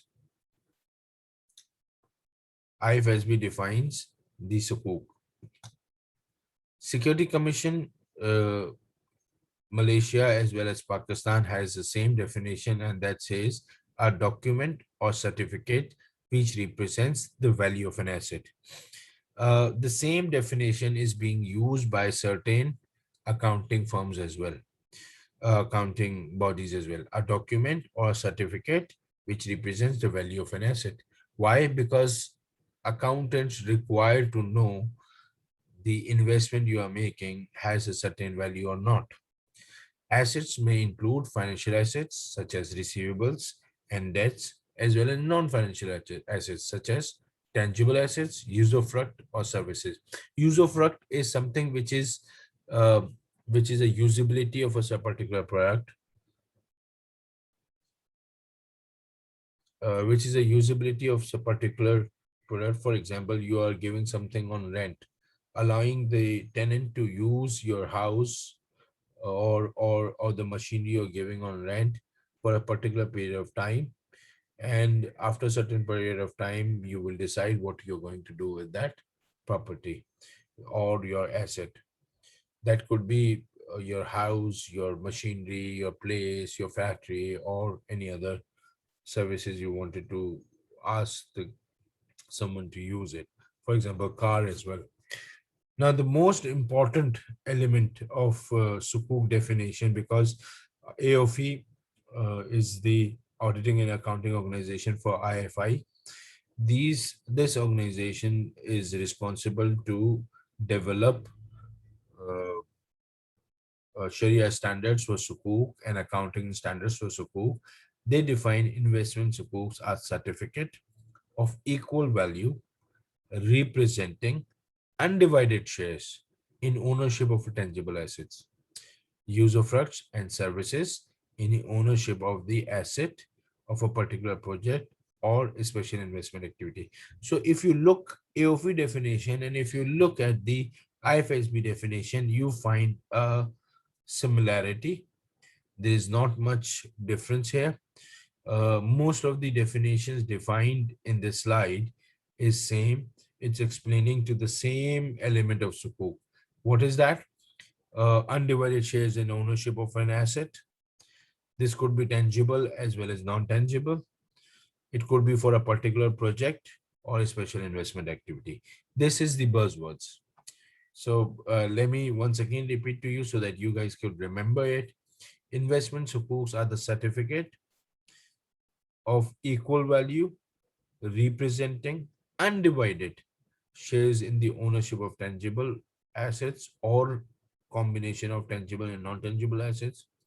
Usufruct, which means that usability of the asset, and services, which is allowed to you for a particular period of time for a particular project or a special investment activity. It is necessary for me to mention here is that in the last year, international accounting standards have come up with the definition of usability of an asset. You are well aware of a fact that there is the accounting standards have IAS 16 and 17, which was related to the operating lease assets and financial lease assets. So they have excluded or redundant the IS 16, which is related to IS 17, I think, which is related to the operating asset, and they have considered the usability or usufruct of particular asset is as an asset as well, which means if you are taking something on a lease for a period of, let's say, 1 year, or 15 days or 6 months or 10 days, whatever the time period is, once you have taken, if you have made a contract that you will use a particular asset for xyz period of time, then you have owned a right to use a particular asset for that particular time. That right is also considered as ownership and is also considered as non-tangible asset. So IS standards have worked on this element to avoid any tax. One of the core reason was to appropriately tax the people who are participating in any sort of uh, businesses or any sort of operating element of the business. So, in order to avoid any tax exemptions, this is being done by IS, International Accounting Standards Committee. So let's move on to the next slide. Salient features of Sukuk. These are the 6 aspects of the Sukuk. One is that Sukuk represents the proportionate ownership of a Sharia compliant asset. So the first thing is the ownership. When you purchase a Sukuk, it represents a particular ownership of the asset to the level of the proportion of that or proportion of that particular asset. For example, you have an asset which has worth 1 million rupees, and assume you have made 10 certificates of that particular asset, each representing $100,000. So the proportionate ownership is 10% in that particular asset. Let me repeat this example. Ownership means Sukuk represents a proportionate ownership of a Sharia compliant asset. And for example, we have an asset which is worth $1 million, and we have decided to issue a Sukuk of that $1 million asset, and we issued 10 Sukuks for it, or 10 certificates of that particular asset, each representing $100,000 worth. And $100,000 mean that it is this paper or this Sukuk certificate represent 10% of the asset. That is the mean of the ownership. Second is tenure. That tenure could be short term and long term, can be structured as both. You can use either of it, short term or long term. Third is return, which is very important. Why would an investor invest or purchase a Sukuk if that Sukuk is not worth a certain return? Any investor who invests into a business would look for a certain returns, right? So Sukuk pays regular returns to Sukuk holders in a form of profit, rents, payment receivables, etc., etc., depending on the structure of the product, the structure of the Sukuk, the product which you are using, the Sharia compliant transaction you are doing. Based on that, you would be receiving a certain profit or rent or receivable payments, which is already agreed. A structure would be Sharia compliant contract and structure, which is made to develop this particular Sukuk. The Sukuk proceeds should be utilized in a Sharia compliant activity as well, which means that when you are going for a greenfield project, let's say you are investing into a new business. That business requires you a capital of $10 million. you thought that we should raise this debt, or that we should raise this money from the market, and you plan to issue a sukuk. That sukuk, one of the primary requirement to issue a sukuk is that the business is not uncompliant or non-compliant, and it is the business which is about to be uh, conducted is doing all the required Sharia compliance activities. For example, the business is not going to be of alcohol or pork or drugs or any such thing which is not allowed in Islam. It has to be utilized in a Sharia compliant way. And the finally, credibility of the asset. It is very important. You see, most of the conventional businessmen, most of the conventional bonds are used into the secondary market to trade between one player to another player. So the credibility of asset is a very important aspect of the sukuk. There are bonds which are structured for private usage, but that does not mean that they cannot trade it, because conventional bond has no restriction on trading a debt.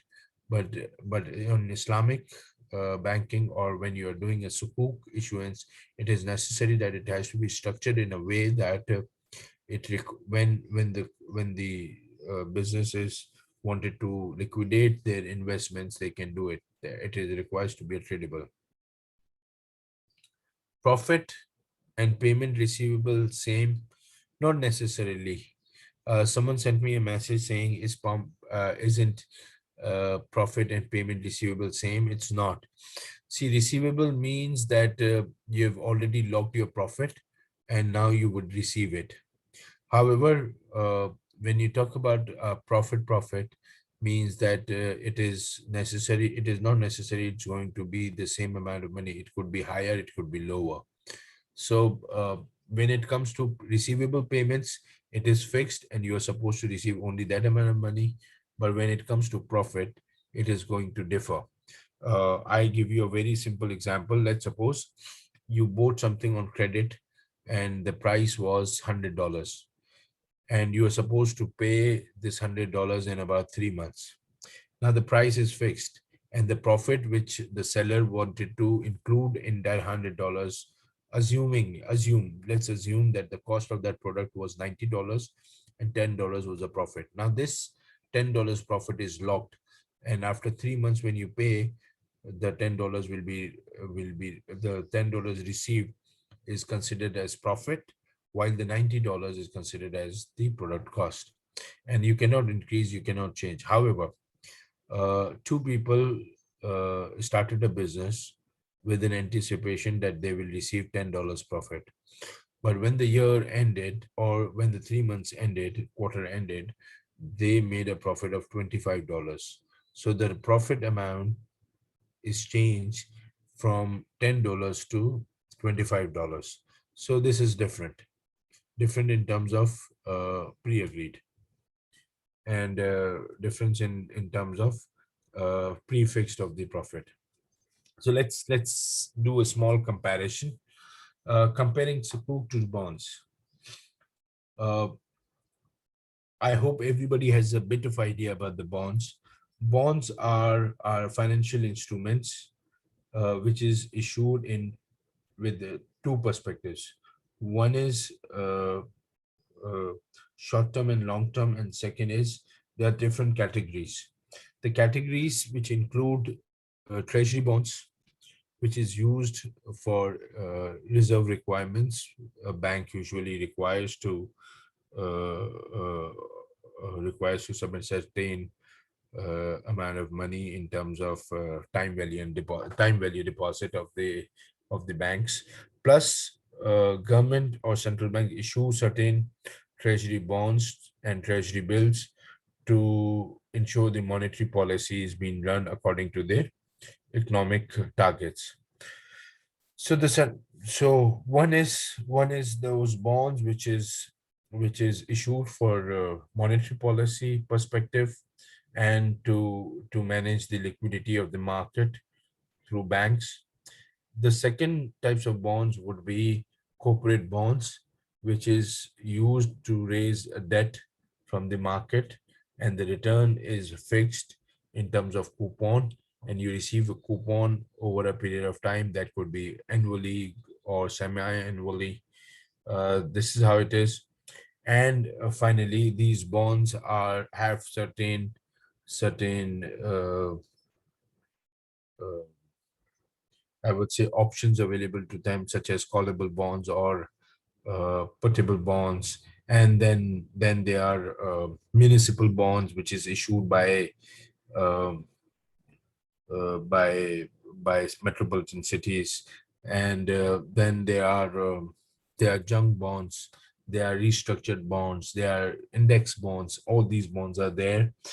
Islamic banking, when Islamic banking was required to issue such bonds, uh, there was not a new idea they had. It was two things which they considered when they were started the bond or issuing sukuk like 20 years ago.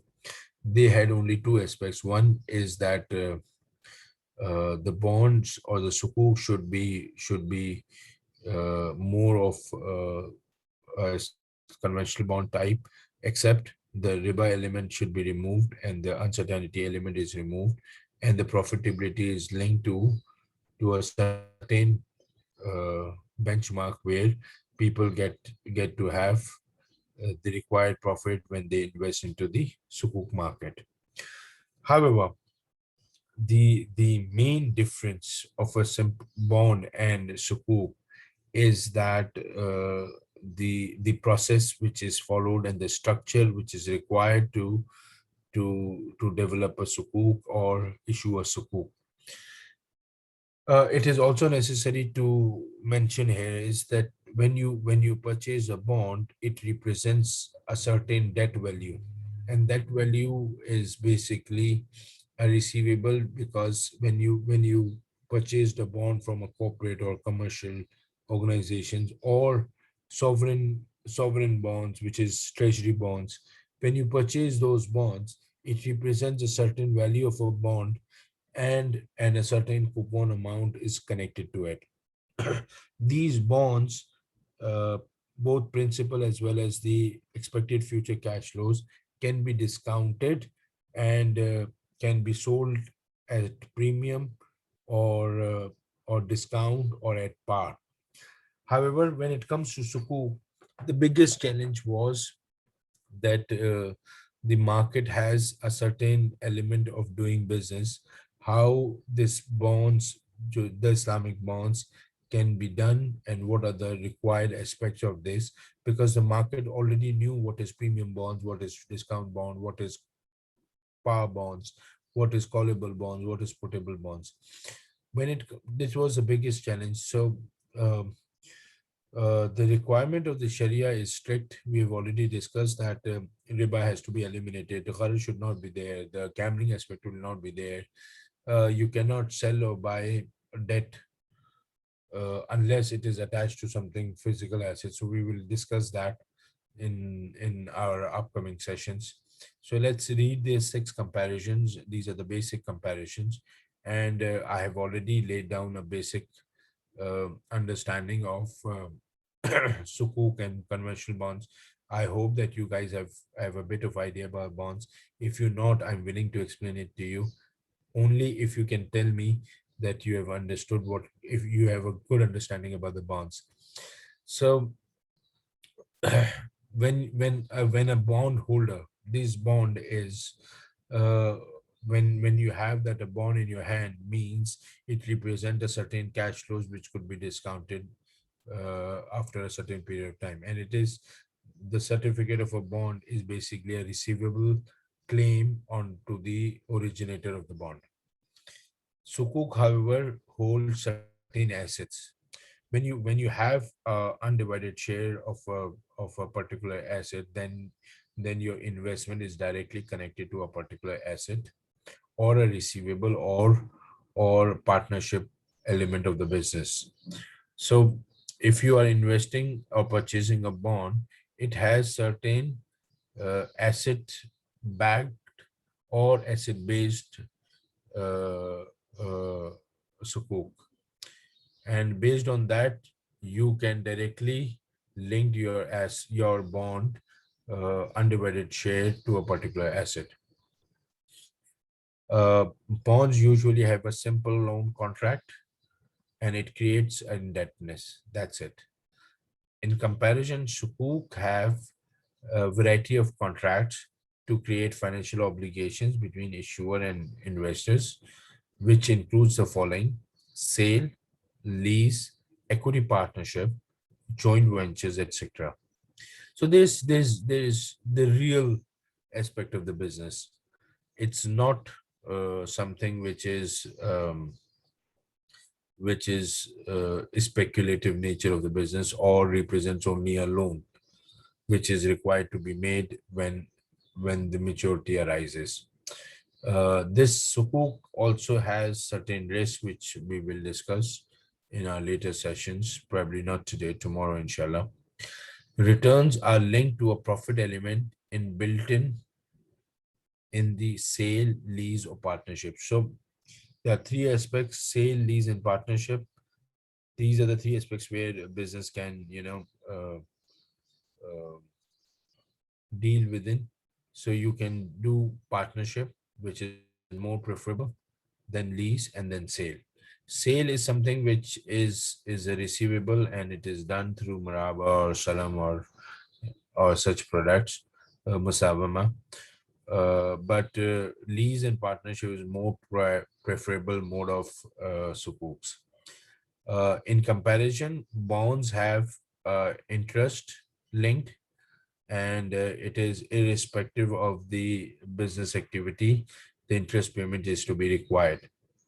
I was trying to explain to you in the beginning of the slide that if a project is being financed through bonds, irrespective of the project is workable or not, usable or not, you are required to make a coupon payment uh, from the date of the uh, uh, issuer has asked you, or from the date of which is already being committed to you. But in Islamic banking and especially in Sukuk, uh, you cannot uh, give a return in terms of profit if the asset is not usable. If it is ijara, the partnership will not be able to give you a profit unless they make a profit. And the sale is the only thing which is, once you have made it, then you have a liability. You are obligated to receive certain return based on the submission of the profit. But the ijara as well as musharaka or partnership elements does not require you to give a profit unless you make a profit. So this is a huge difference. This is the most important difference between a sukuk and a bond. Bond is a loan certificate. It's a receivable claim. It represents certain cash flows which is expected to come into future, and bondholder is liable to receive that profit coupon in terms of coupon as per the pre-agreed terms. Let's say if a bondholder, if someone has issued a bond and claimed that this bond is going to give you a coupon in every 6 months, then irrespective of the business is run, made profit or not, this is going to be they are going to give you the return from the as a coupon, as it was agreed in the coupon and initially. In comparison, Islamic banking does not allow you to guarantee a fixed return. It has to be linked to a certain elements of the business. If that element of the business is completed and its usability is there, and the profitability has been done, only then you are required to pay a certain profit. It is bonds is a debt instrument, obviously. Sukuk can be a debt instrument, can be an equity instrument, can be both. at the same time. So this is also a very major difference between bonds and sukuk. Bonds is a debt instrument irrespective of whatever, if it is a sovereign bond or a corporate bond. But sukuks can be equity bonds as well as debt bonds. Uh, every bond is tradable, depending on if it is, if you want to sell it on an exchange or you want to sell it on a privately private market over the counters. But sukuk can be tradable, cannot be tradable, depending on the underlying asset, which is something which we need to discuss today in today's session. When can be it's tradable, when it cannot be tradable. Proceeds are invested in any business without any restrictions. Any proceed we receive from Sukuk are required to be invested in a Sharia compliant activities, especially uh, especially you are not allowed to invest into a business which is of alcohol or pork or gambling or casinos. Anything which is not allowed in Islam, you cannot invest your proceedings into those businesses. So there is a certain restriction for you to, use those products, use those uh, proceedings you earn through Sukuk. So far, so good. I want you to take a 2 minute break, 1 minute break. Let's do a summary in about 2 minutes. Meanwhile, you read this whole slide, and if you have any questions, please ask so that I have an idea that what is happening. Otherwise, I believe that I'm the best uh, a presenter available in all over. You see, so don't. Uh, I'll be on a cloud nine. Don't do that for me, please. Please ask questions. I'm very happy to answer, and I'll be very happy to give a discussion. We can have a discussion on this. So if you have any questions, read this slide, all 6 points. If you have any questions, please ask me. I'll give you a 1 minute. Meanwhile, you read it.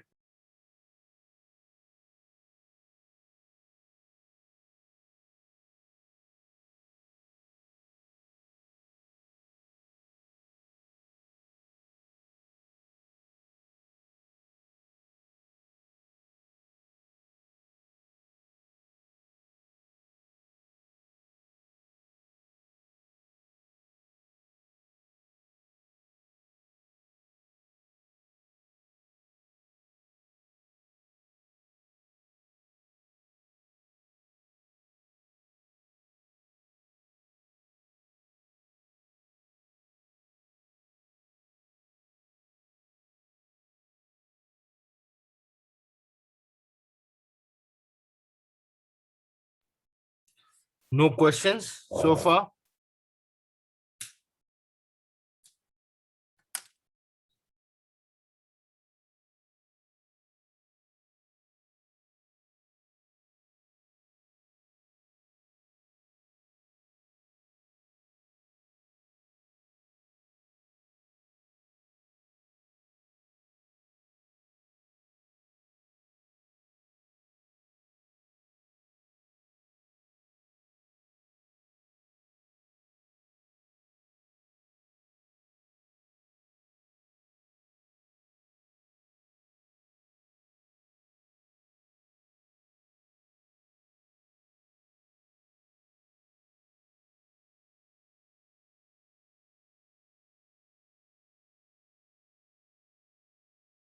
I appreciate this, which means I am doing all right. So far, so good. Yeah. I am grateful to all of you that you have been listening to me. Sometimes when you do theoretical element of the subject, it goes a little it goes a little lazy element of the time. So please bear with me when we will start discussing sukuks. It is going to be very interesting thing, and I shall be asking you to do some based on this. We shall have a small discussion as well. So please, thank you so much. So we have a growth in Islamic financial sector, and according to IFSB, which is based in Malaysia, according to them, the total worth of Islamic financial sukuk industry increased to an estimated USD 2.44 trillion in 2019, which is a cumulative total bonds, Islamic bonds have been issued around the world, and the total worth of it is 2.44 trillion, which is huge, because in 2000, from 2001 to 2019, it has reached to new heights. Let alone if you look at 2013, we have only 1500 worth of 1.5 trillion dollars worth of sukuk, and in the next 6 years it reached up to 2.44 trillion, which is apparently a huge amount and huge effort. um, if you compare from the last year, it recorded a growth. This data is from IFSB and IIM reports, and it is up to 2019, which is the latest data available to us. So if you compare from 2018 to 2019, the growth has been recorded as 11.4%. Significant improvement has been done. There are a lot of interesting sukuks have come in. There's a lot of new innovative structures we have seen in the market, especially from Malaysia, which they have worked on green sukuks as well as temporary WAF. Um, this has been done by Malaysia. There's a lot of questions on the structure, but yet it was a great effort from their side. Uh, Islamic finance industry, especially with reference to banks, the growth was initially slow. Then the pace took up between 2015 to 2019. 2020 was slow in terms of growth, and which was arguably the period when the COVID-19 has taken over, and volatility in the global oil prices was there. There was one point the oil contracts were selling at minus value or zero value. So the COVID-19 pandemic had overall impact on the global economy, especially it is on Islamic, but on Islamic banking as well, and sukuk issuance as well. But you would not be surprised to know that the performance of Islamic banks all around the world was far better than the conventional institutions, especially the investment banks and the financial institutions, banks which are part of the conventional sector compared to Islamic banks. They've performed far better. One of the reason I would tell you is that Islamic banks have real assets, and they work on real assets compared to the speculative or loan activities executed by the conventional side. Look at the market. Let's see this aspect of the chart. If you look at this chart, 2018 we have banking assets which has growth from 1288 in 2013, and reached up to 1700 billion USD, which is huge. Then followed by sukuk market, and then followed by takaful and funds. Now takaful is a fairly new industry. It has been there's a lot of argument being done on the takaful structure.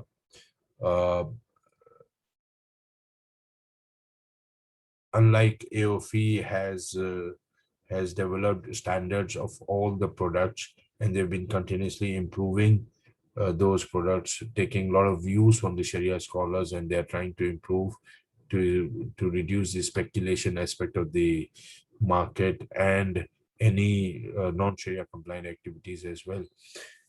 Takaful industry has some issues, because most of the takaful industry does not have enough retakaful uh, in this companies available to them. So the growth is there, but the growth is not immense in terms of takaful. But look at the banking sector. Banking assets have done a marvelous job.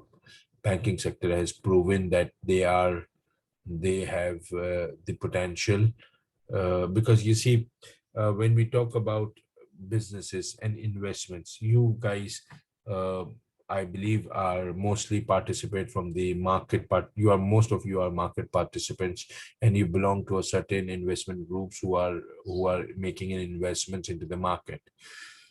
Not a single investor would invest into a business if they know that it is not profitable. Everything boils down to only one fact, and that is maximization of shareholders' wealth.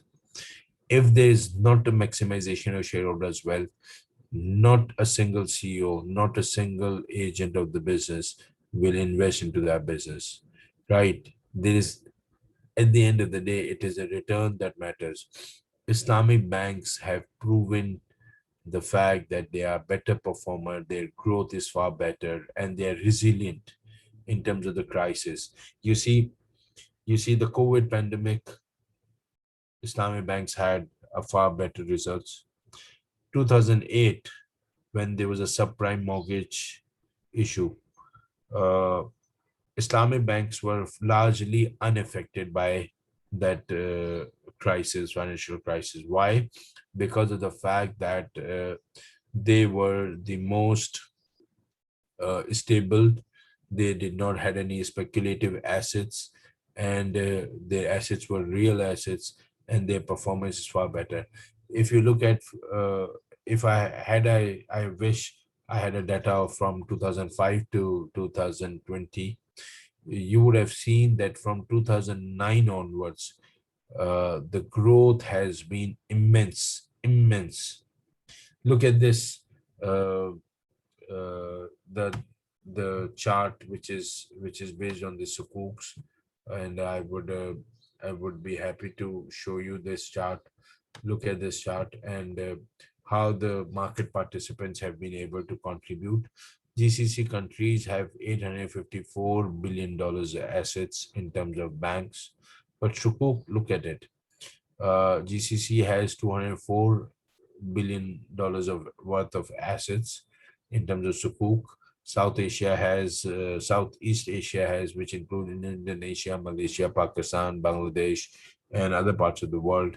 It's $303 billion, followed by Middle East and South Asia and Africa. This is important element for us. Why? Because look at the share of the market. Look at this. This totality has a share of 22.3% in total of the whole segment of the region in terms of total assets. So the banks have had a lion's share, but sukuks have shown that the capital markets have a big potential in Islamic industry, and we will be able to achieve very soon. We will see a global capital market for Islamic sukuks, as well as the local markets are being worked on. There are a lot of central banks in the world are working on capital markets for Islamic sukuks. I'll give you an example. I was 3 years back. I was in England. Um, I was attending a conference. I was a participant uh, in a university national symposium, and I was a speaker there, and we were discussing with the regulator, uh, that they were saying that they wanted to become the hub of Sukuk and Islamic banking, Islamic finance by 2025. Imagine, UK wanted to become the hub of Islamic finance. Why they wanted to become a hub? Because they know the potential of the Sukuk market in the world, and they wanted to. They have directed all their efforts to develop a capital market where Islamic Sukuks issued in US dollars be traded in their market. So such a huge boost for Sukuk, because uh, if England regulators are working hard uh, on developing different level of sukuk, it shows the potential of the market, and especially to the fact that sukuks have legal and tangible assets, which leads to a better performing assets compared to the bonds or CODs, which is being bonds or CODs, which is being used there. Another way of showing the Islamic banking assets and market share. I wanted to focus here is that most of the countries we have listed here, and you see the Islamic banking industry in Malaysia sustained its growth momentum for the year 2019 when the pandemic begins. Um, about to begin. This is third quarter 2019 data. The industry now captures about 28.4% of the Malaysian commercial banking system. The growth outlook for Malaysian Islamic banking sector is strong even as Islamic Bank adjusts to initial effect of value-based intermediate business model. This business model has been the buzzword these days, and we have been discussing this with a lot of our counterparts in Malaysia. If you look at Bangladesh, where you are sitting in right now, and if you look at this element, Bangladesh has improved its share. It's improved its share by a margin which was expected to grow had this pandemic was not there. Bangladesh and Indonesia have slightly improved their share of Islamic banking assets to 21.5% and 5.9% respectively. So Bangladesh is far better than Malaysia is Indonesia. There's a lot of efforts. Look at this UK. UK is at bottom, but I tell you that they are working very hard to ensure that they come to the top of it. Pakistan, on the other hand, has also made slight improvements, but not compared to Indonesia and Bangladesh. They're leading at this point in time with respect to the aspect of the growth. It is also necessary to mention that Qatar is also making a lot of efforts along with Turkey.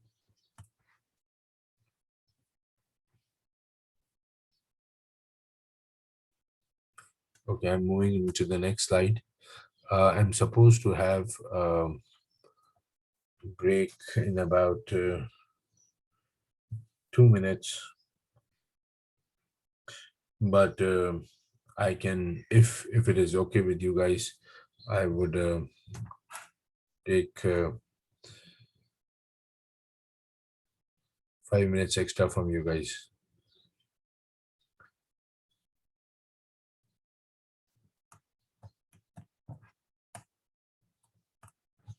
Okay. Sukuk issuance by type and jurisdiction of the originator. This is important. This is important because you will see who Sukuk issued by originator. So this is led by Malaysia. Malaysia has $20 billion of Sukuk, and they have a lot of Sukuks, multiple Sukuks. They have been developed in the capital market like big time.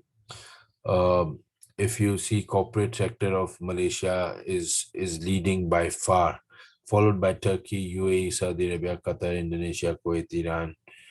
But no one is near to Malaysia. Malaysia's corporate has done a wonderful job. There's no doubt about that. The growth trend in Sukuk issuance observed in 2018 continued in 2019 with sovereign issuance at 55%. And still accounting for the majority of the issuance in this period. A resurgence in a sovereign issuance reflects the increasing use of Sukuk for fiscal deficit financing as well as liquidity management purposes. This is very important. This is very important because of the fact that if you, I'm sitting in Pakistan at this point in time, and I've been discussing this with the federal government people who are working on different level of bonds to raise the capital for the country's project. you would be surprised to know that Pakistan euro bonds compared to euro sukuks has far better response compared to Pakistani bonds, despite the fact that the bonds and the sukuks are giving the same return. Yet Pakistani sukuk has been seen as a go-to investment compared to Pakistani bonds, which were issued previously. So, and the pie you can see on the other hand shows the market share of all the countries who are participating um, in Sukuk market. Malaysia has the biggest chunk, which is 36%, followed by Saudi Arabia, Indonesia, Turkey, Kuwait. This is till 2018. So you can see, I wanted to explain it to you that look at this, Malaysia and Indonesia, but coming into 2020 and 19, Indonesia has taken over Saudi Arabia. You can see this.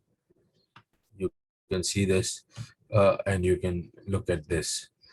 So Indonesia is catching up with the Malaysia, and followed by Saudi Arabia is there. Turkey is also doing a great job. So I am explaining this all to you is because of the fact that you need to understand that uh, if you are in Bangladesh, uh, Bangladesh is not very far. If the what because I'm part of the AOFE, I know that that the most of the students who are participating in CSAA and CIPA exams are coming from Bangladesh. So I assume that Bangladesh is going to be a big force in Islamic banking market, and they are catching up at a very fast pace.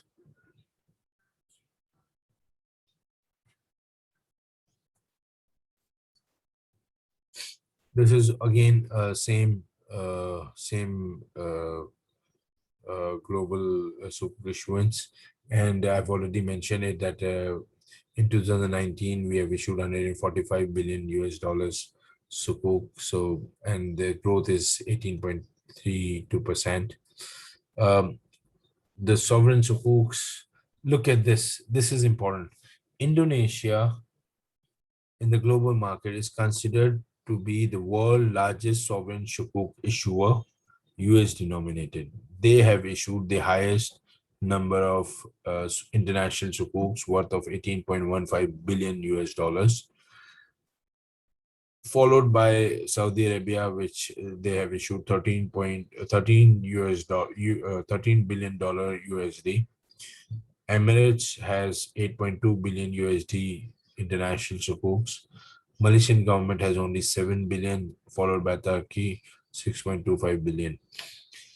Indonesia Sukuk market continually shows a very promising performance driven by stable domestic economic conditions, relatively stable political and social environment, supported regulator and market players in general.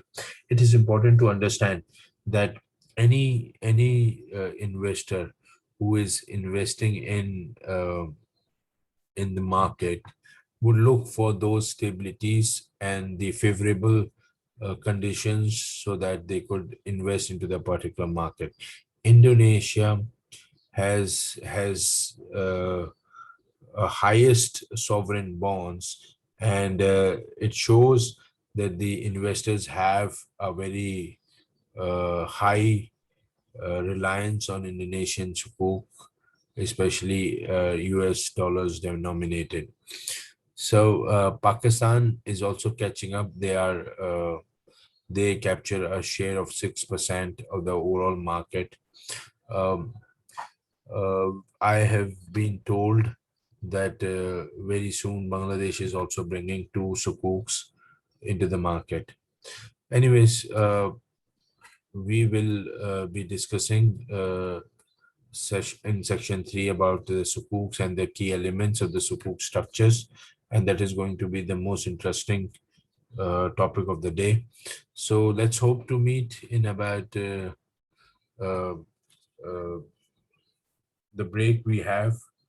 I think for I have, let me see, what was the timing of the break? We were supposed to have lunch break. Okay, so I'm going to see you in about 1 hour, which is about 2:15. We will have a 1 hour break and then we will meet up. Meanwhile, I also pray namaz and you guys also pray namaz and do the lunch. Let's meet up in 1 hour.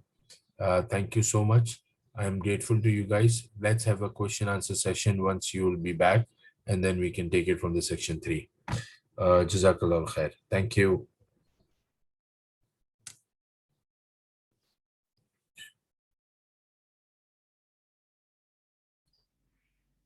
Assalamu alaikum, everyone. We will start our third session in a few minutes.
Assalamu alaikum, everyone. Uh, we shall begin our session for the day. This is going to be last session for the day, and then we will have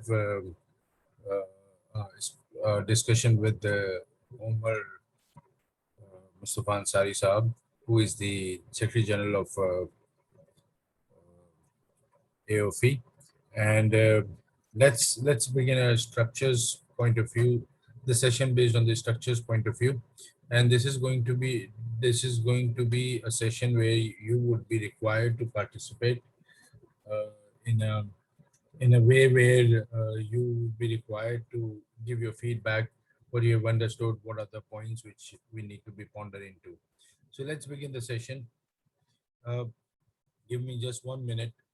Let me go back to one more thing, and I'll join the session.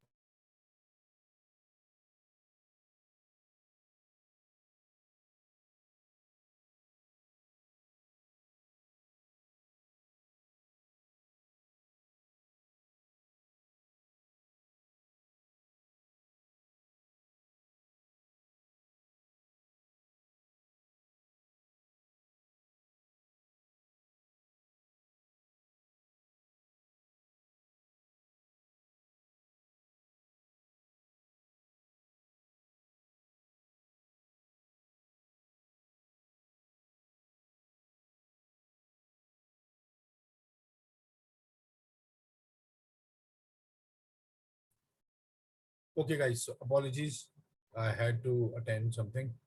Uh, let's begin our third session. Let's discuss about the structures of the Sukuk, and before that, we need to lay down the points at which we will establish how we can structure a Sukuk. So the relevant principles for the Sukuk is three. Unlike conventional bonds have different aspects.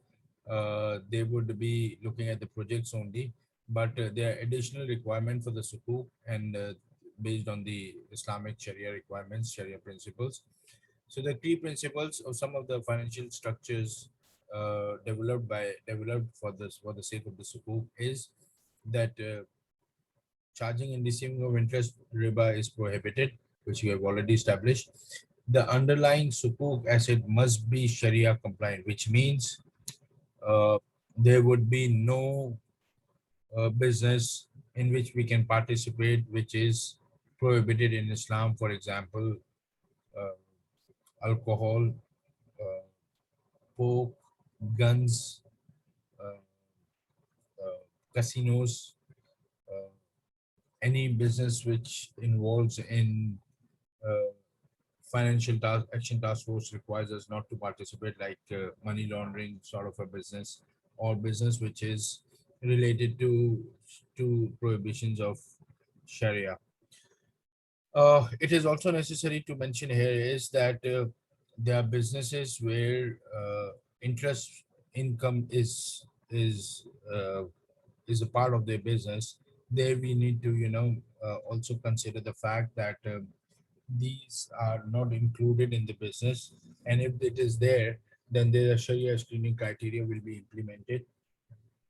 Also, there are two aspects of the business which has been discussed by AOFI Sharia standard on Sukuk, which explains that the underlying Sukuk assets should not be only debt, because trading of the debt is prohibited in Islam, as well as it has been made a Sharia standard rule that trading of receivables or debt instruments is not allowed.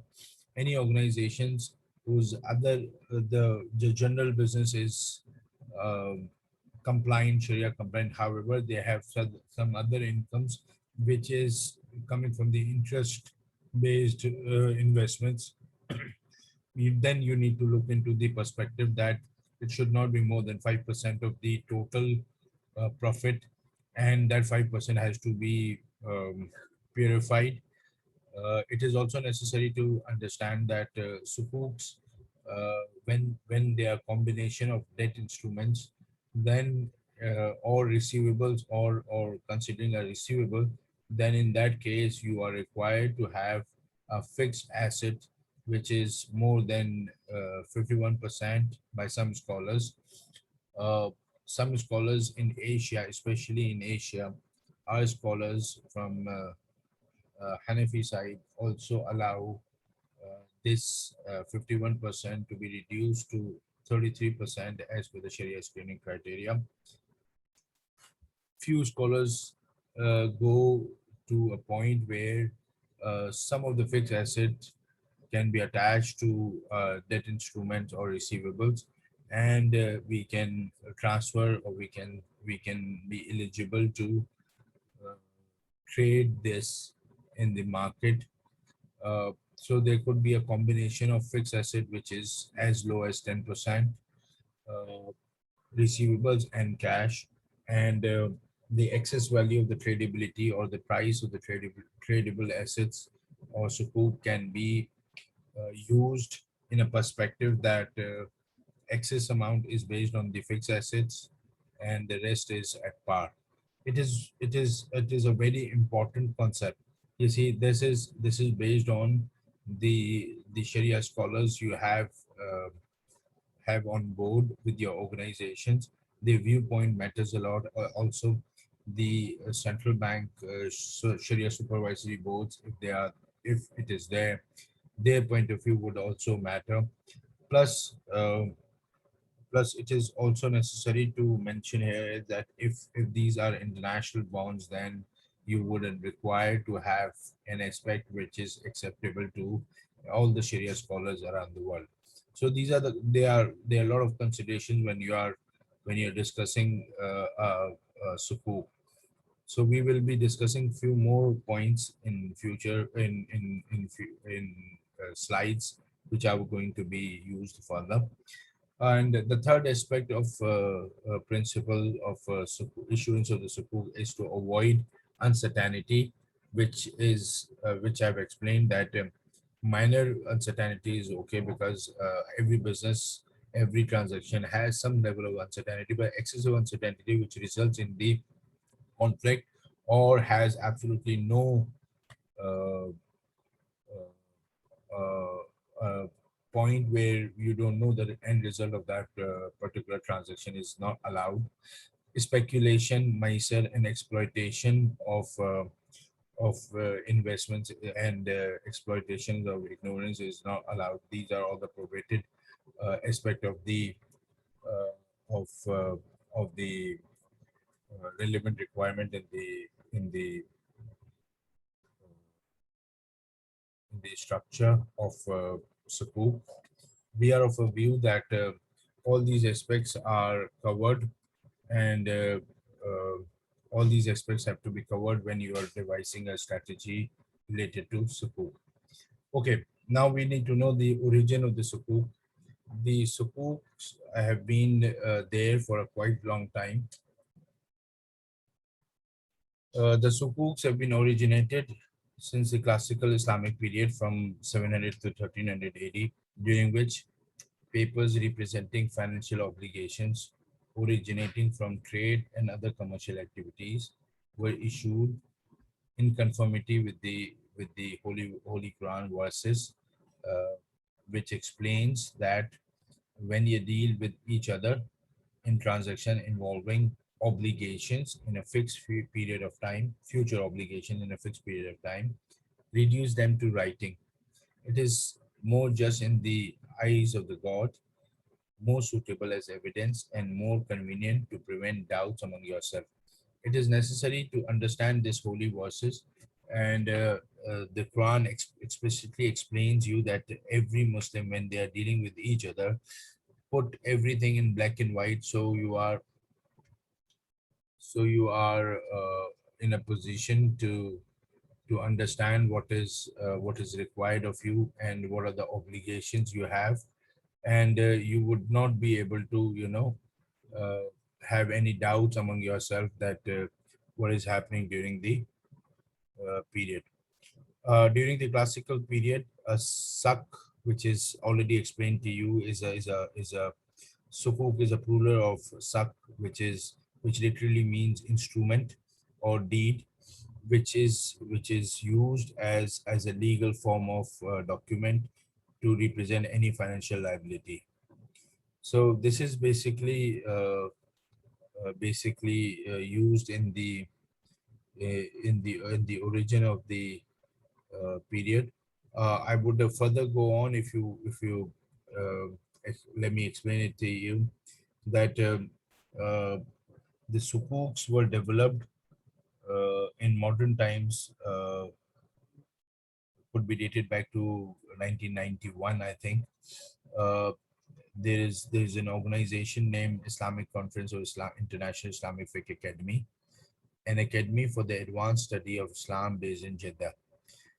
Laid the basis for the development of the sukuk in 1998 by stating that any combination of assets or the usufruct of such assets can be represented in a form of written financial instruments, which can be sold at a market price provided that the composition of the groups of asset represented by the sukuk consist of majority of the tangible assets. Let me explain it to you. Let me read this again for you that any combination of assets. This is announced by Islamic Conference of Islam International Islamic Fiqh Academy, which states that any combination of assets can be represented in a form of written financial instrument, that is sukuk, which can be sold at a market price provided that the composition of the group of assets represent the sukuk consist of majority of tangible assets. It is necessary for you to understand that this is a gist of sukuk, that it can only be tradable if majority of the assets are tangible assets. So you uh, cannot deem a sukuk which is tradable unless it is considered as unless it has an underlying asset which is tangible asset. Uh, this was the major statement in the financial institution because this was the most influential element. Uh, Remember, this is 1988 and there was no AOF. So Islamic Fiqh Academy in Jeddah was the main element or main source behind issuance of the sukuk. So there was a lot of discussion in the market with the sukuks that we can offer a sukuk now, and based on the Islamic Fiqh Academy decision and announcement in 1991, AOF was formed, and it was initially based into developing Sharia standards so that there be a harmonization among all the Sharia scholars and everybody related to the banking world can have a single standard to follow. Uh, Sharia boards of the various Muslim countries started to be formed, and every organization started taking Sharia scholars on board to develop such sukuks. So the first sukuk came in, it was from Malaysia in 1990, before AOF, and after 1990 there was no sukuk issued in international market, or there was no US dollar sukuk. In 2001, there was the first US dollar sukuk was issued by Malaysian plantation company, followed by Bahrain Monetary Authority, which is Central Bank of Bahrain, and then the Dubai government issued another sukuk, and from 2005 to 2007, the growth was amazing because followed by Bahrain, Dubai, Malaysia, Qatar, Pakistan, all these countries issued their first sukuks. It is also necessary to mention that the first corporate bond was issued in 1990 in 2004 by a company named Sitara Textile in Pakistan. They issued the first Mushaka certificates, and I will tell you an interesting story about it. From 2005 to 2007, the growth was amazing, and it increased from 25 billion US dollars to 48.2 billion US dollars. The the interesting part was that people at that during that era, everybody was interested in buying sukuk. There was a lot of research being done on the sukuk elements and the structures. However, in comparison to the bonds which were regularly being issued by the various countries around the world. Sukuk became a very buzzword. But from 2007, late 2007 to 2009, the issuance of Sukuk died out, particularly for two particular reasons. One is the credit crisis, which occurred in 2008, early 2008, and it ran for another 1 year. It was a subprime mortgage issue which led to a financial crunch around the world, and people had different opinions, and the cost of fund also went from meager amount to the percentage which was too difficult for organizations to issue Islamic sukuk or even bond. Further, there was a Sharia issue. The Sharia issue was that Mufti Taqi Usmani Sahab, who was the chairman of AOF, stated that the existing bonds had some Sharia issues, and those Sharia issues were discussed during AOF meeting in early 2008, and they gave certain guidance, and that guidance included that they explained that certificates which are being issued using Mudarba and Musharka structures uh, with an undertaking. There was an undertaking of purchase from the originator. Now the originator was special purpose vehicles. They originated the sukuk, and they offered the certificates of the sukuk. The structure was made such that uh, individuals who invest in sukuk will be allowed to sell these shares, or it was allowed to buy back by the SPV at the face value of the sukuk rather than a market value, which could occur in an event of a default, or in generally it was a close-ended sukuks and they were allowed to redeem at face value. However, AOF stated, and it is still has the same statement on which uh, sukuk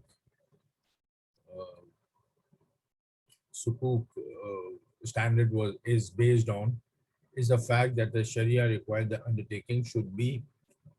Now, this is regarding tradability of a sukuk, and AOF states that undertaking cannot be used as to buy back at face value. Rather, the obligor is, if there is an undertaking, then the obligor or the originator of the sukuk can purchase the underlying asset based on, instead of face value, net asset value, NAV, or market value, or cash equivalent value, or any price that can be used at that particular point in time, rather than you pre-agree at a price which is face value of the sukuk. This could not be done, and AOF's statement made a chilling effect on the issuers of the sukuk, because they were required to align with the more Sharia principles, and they were not allowed to sell the bonds and guarantee that the bonds will be buyback at a face value, because once the buyback was allowed, means that the investors have a guarantee on in terms of their investment. Now, Sharia does not allow you to guarantee your investment. It cannot be done. So in that case, it was certainly a very difficult period, and due to which from 2007 to 2009, the sukuks were issued far less in number, and every year they were growing at a pace of about 8 to 10% every year. We used to see an sukuk issuance from 14 billion to 15 billion dollars every year. That time, from 15 billion to it reduced to 5 billion, I think. Uh, Such decline allowed the Islamic banking practitioners to sit back and review all the structures they were using and come up with other solutions which are more tradable and more relevant considering the Sharia principles. So the development of Ijara Sukuk, Muraba Sukuk, and Mudarba Wakala Sukuks were the key factors at that point in time, and the most famous uh, uh, sukuk became was Ijara Sukuk. Now there are certain challenges to the development of the sukuk.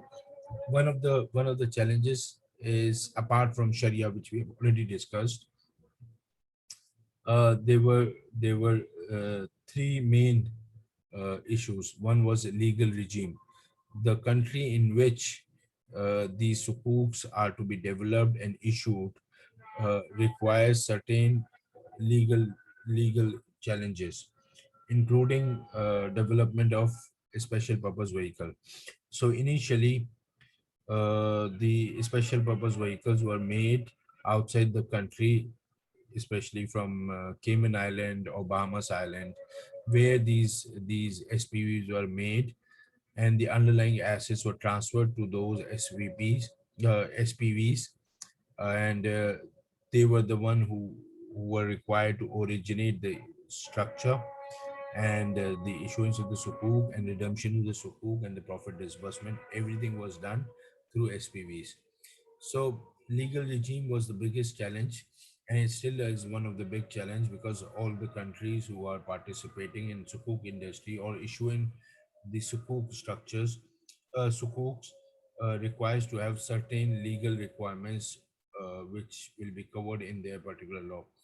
Uh, I would uh, I would give you two examples. One is Malaysia. Malaysia has transformed the complete financial law and the banking law for the sake of Islamic banking, and especially for the issuance of the sukuk. Pakistan is still under the process. Dubai has recently issued a Sharia governance framework where they are moving towards changes in their financial laws, so that the structures of the sukuk can be appropriately handled at their level, and capital market could be developed in an efficient way. Second is standardization. Now, standardization is a very important element with reference to Islamic banking. Unlike bonds, which you can issue from anywhere in the world, and the investor would look into the perspective of the returns only, the coupon which is being sent, and the tenure of the bond. Instead of that, uh, another aspect which is a challenge for the Islamic banking and the issuer of the sukuk is that uh, every country has different perspective of looking at the Sharia law. There are few scholars who are very liberal in terms of uh, businesses. There are few who are very strict on it. Now, standardizing them and issuing a sukuk which is of a euro nature, like USD dollars. If you're issuing a sukuk in USD instead of taka or rupee or Malaysian ringgit, um, if you are doing it in USD dollars, then it is necessary that the investors Sharia board agree to your structure. If they are not agreeing with your structure, then the investment options will remain very limited. So in that scenario, standardization was one of the challenge. Furthermore, AOFE had, however, AOFE has been able to fill in the gaps with the perspective that they have issued certain draft exposure for the issuance of the sukuk and the origination of the sukuk, plus accounting standards for how to record those sukuk, and what kind of accounting entries would be required when you are offering certain sukuks. So as part of the sukuk transaction, a fatwa or legal pronunciation is usually prepared from Sharia scholars to provide issuer and investor with the comfort that the sukuk instrument is in fact Sharia compliant. However, difference of opinion can result in a delay, and I've already explained it to you that for example, I'll give you an example. uh, if you are sitting in Pakistan or Bangladesh, our scholars believe that that the fixed assets number could be as less as 10%, and a widely accepted view is that if you are structuring a sukuk having certain receivables, then 33% of the fixed asset is enough to make the sukuk tradable. Now, this 33% is based on certain Sharia aspects. We would not go into that detail, but you need to understand that in Asia it is acceptable. However, Middle East, especially GCC countries, their scholars believe that majority of the assets should be tangible assets, and and and non-tangible assets such as debt or receivables can only be subordinated to the tangible assets, which means 51% or more could be tangible assets, fixed assets, and less than 40%, 49% would be your non-tangible or receivables, or debt instruments can become a combination of that particular sukuk. Now, in that perspective, selling all kind of a sukuk becomes a very challenging aspect, and convincing the Sharia scholars to have a certain viewpoint or lenient viewpoint is very, very challenging and uphill task. So one is issuing a sukuk, they should know their target market and who are purchasing those in shares of the sukuk or the investments they are going to make. You would have to comply with the regulators as well as Sharia scholars' opinion based on that particular thing. It is worthwhile to mention that AOF is also of the view that when you're issuing a sukuk, the tangible assets quantity should be 51% to make it tradable. It's not that you can't issue a sukuk, but to make it tradable, you would be required to have a tangible assets of 51%.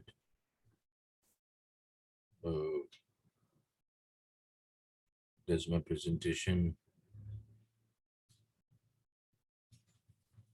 Okay. You have any questions here? Can you guys hear me properly? Okay.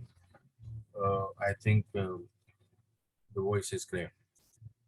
Mechanics for the default. Now, the third part is the default aspect. The development of the market.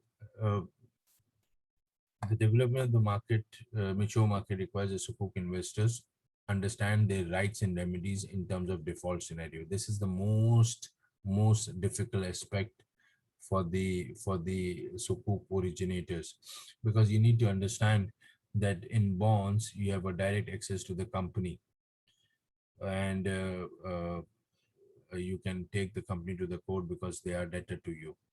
However, your claim would be far less compared to the people who have collaterals with them.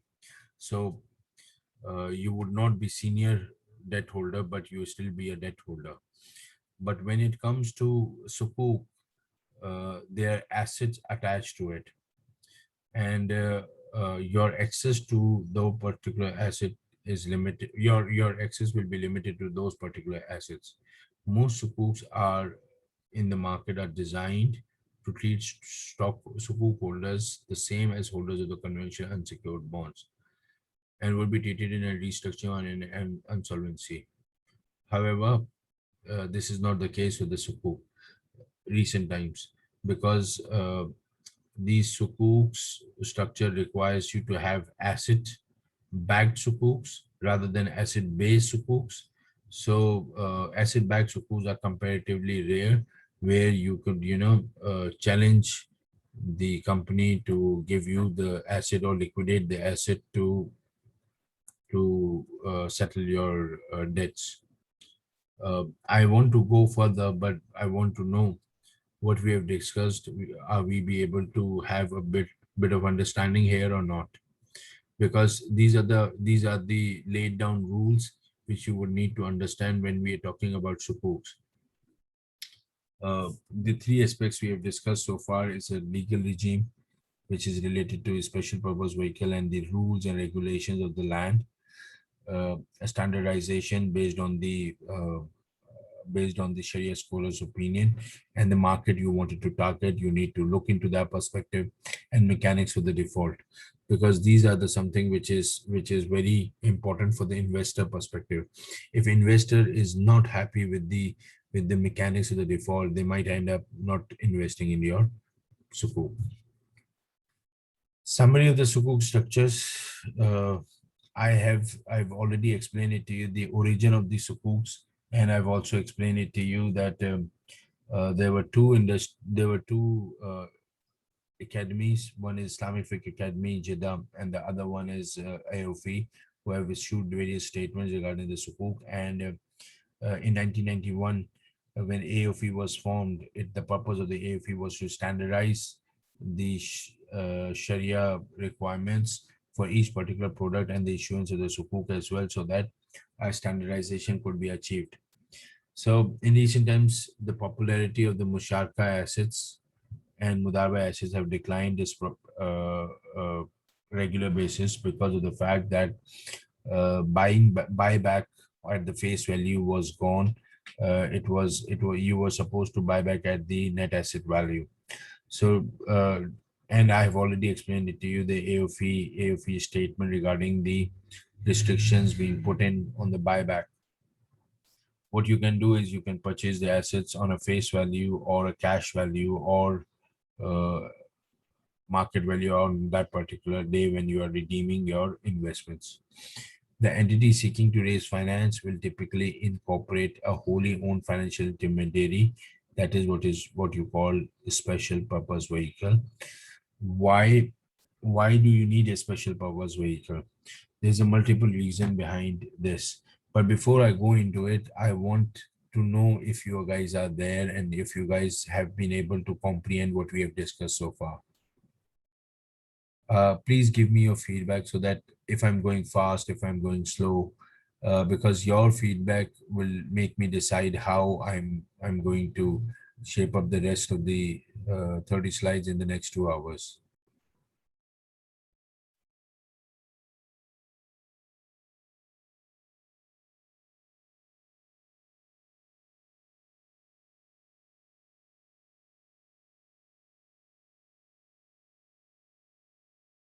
I really appreciate your response, ma'am. But I still want to know what about the other 25 participants who have not been able to, they've been quiet for the whole day. If they have any feedback or any questions they wanted to ask. Because see, you would not be able to enjoy the workshop unless you would interact with me. I'm telling you only those things which I have my knowledge. Based on my knowledge, I wanted to make you explain, but there could be a possibility that you guys wanted to know more. So if you don't interact with us, uh, uh, it is going to be a one-way session. I would really appreciate, ma'am, your response have been very kind.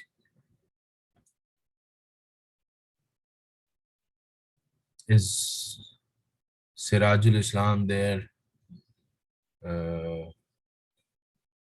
We have Maqsudur Rahman, Saddam, Saiful Islam Sahab, Ashraful Haq Sahab, Shamsul Alam, Moinul Haq. Where are these participants? Please interact, because you see, your understanding of the topic is very important. This is I am telling you today, right now, I've been interacting with a lot of members of the Bangladesh banks and the central participants, and we know that the market is going to be huge. So you guys have going to have a direct impact and the benefit of this. So let's have some questions. If I'm otherwise, I believe that uh, I am the best trainers available in the town, because nobody's asking any questions. I'm very happy, man. Then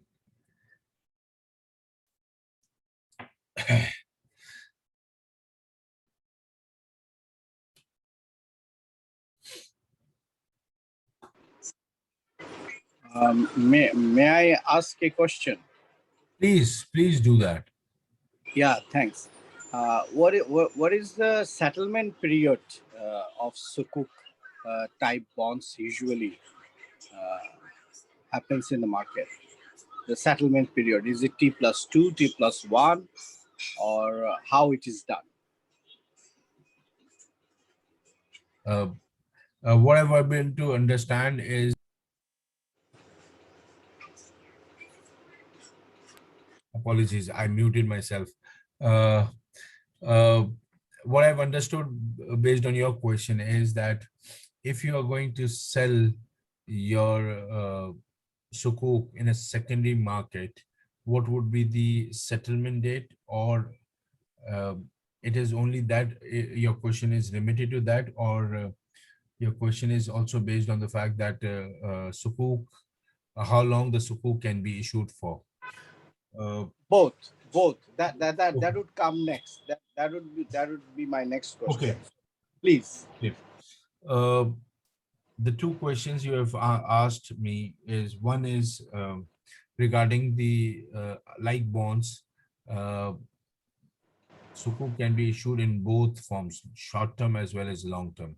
It could be for 1 month sukuk bond, which you could say sukuk bills, and it can go up to 20-30 years based on the project. So that is one thing. Now, the second thing is the development of the capital market. You see, Sukuk market hasn't been that developed because it is still quite new to the industry. Most of the Sukuks are being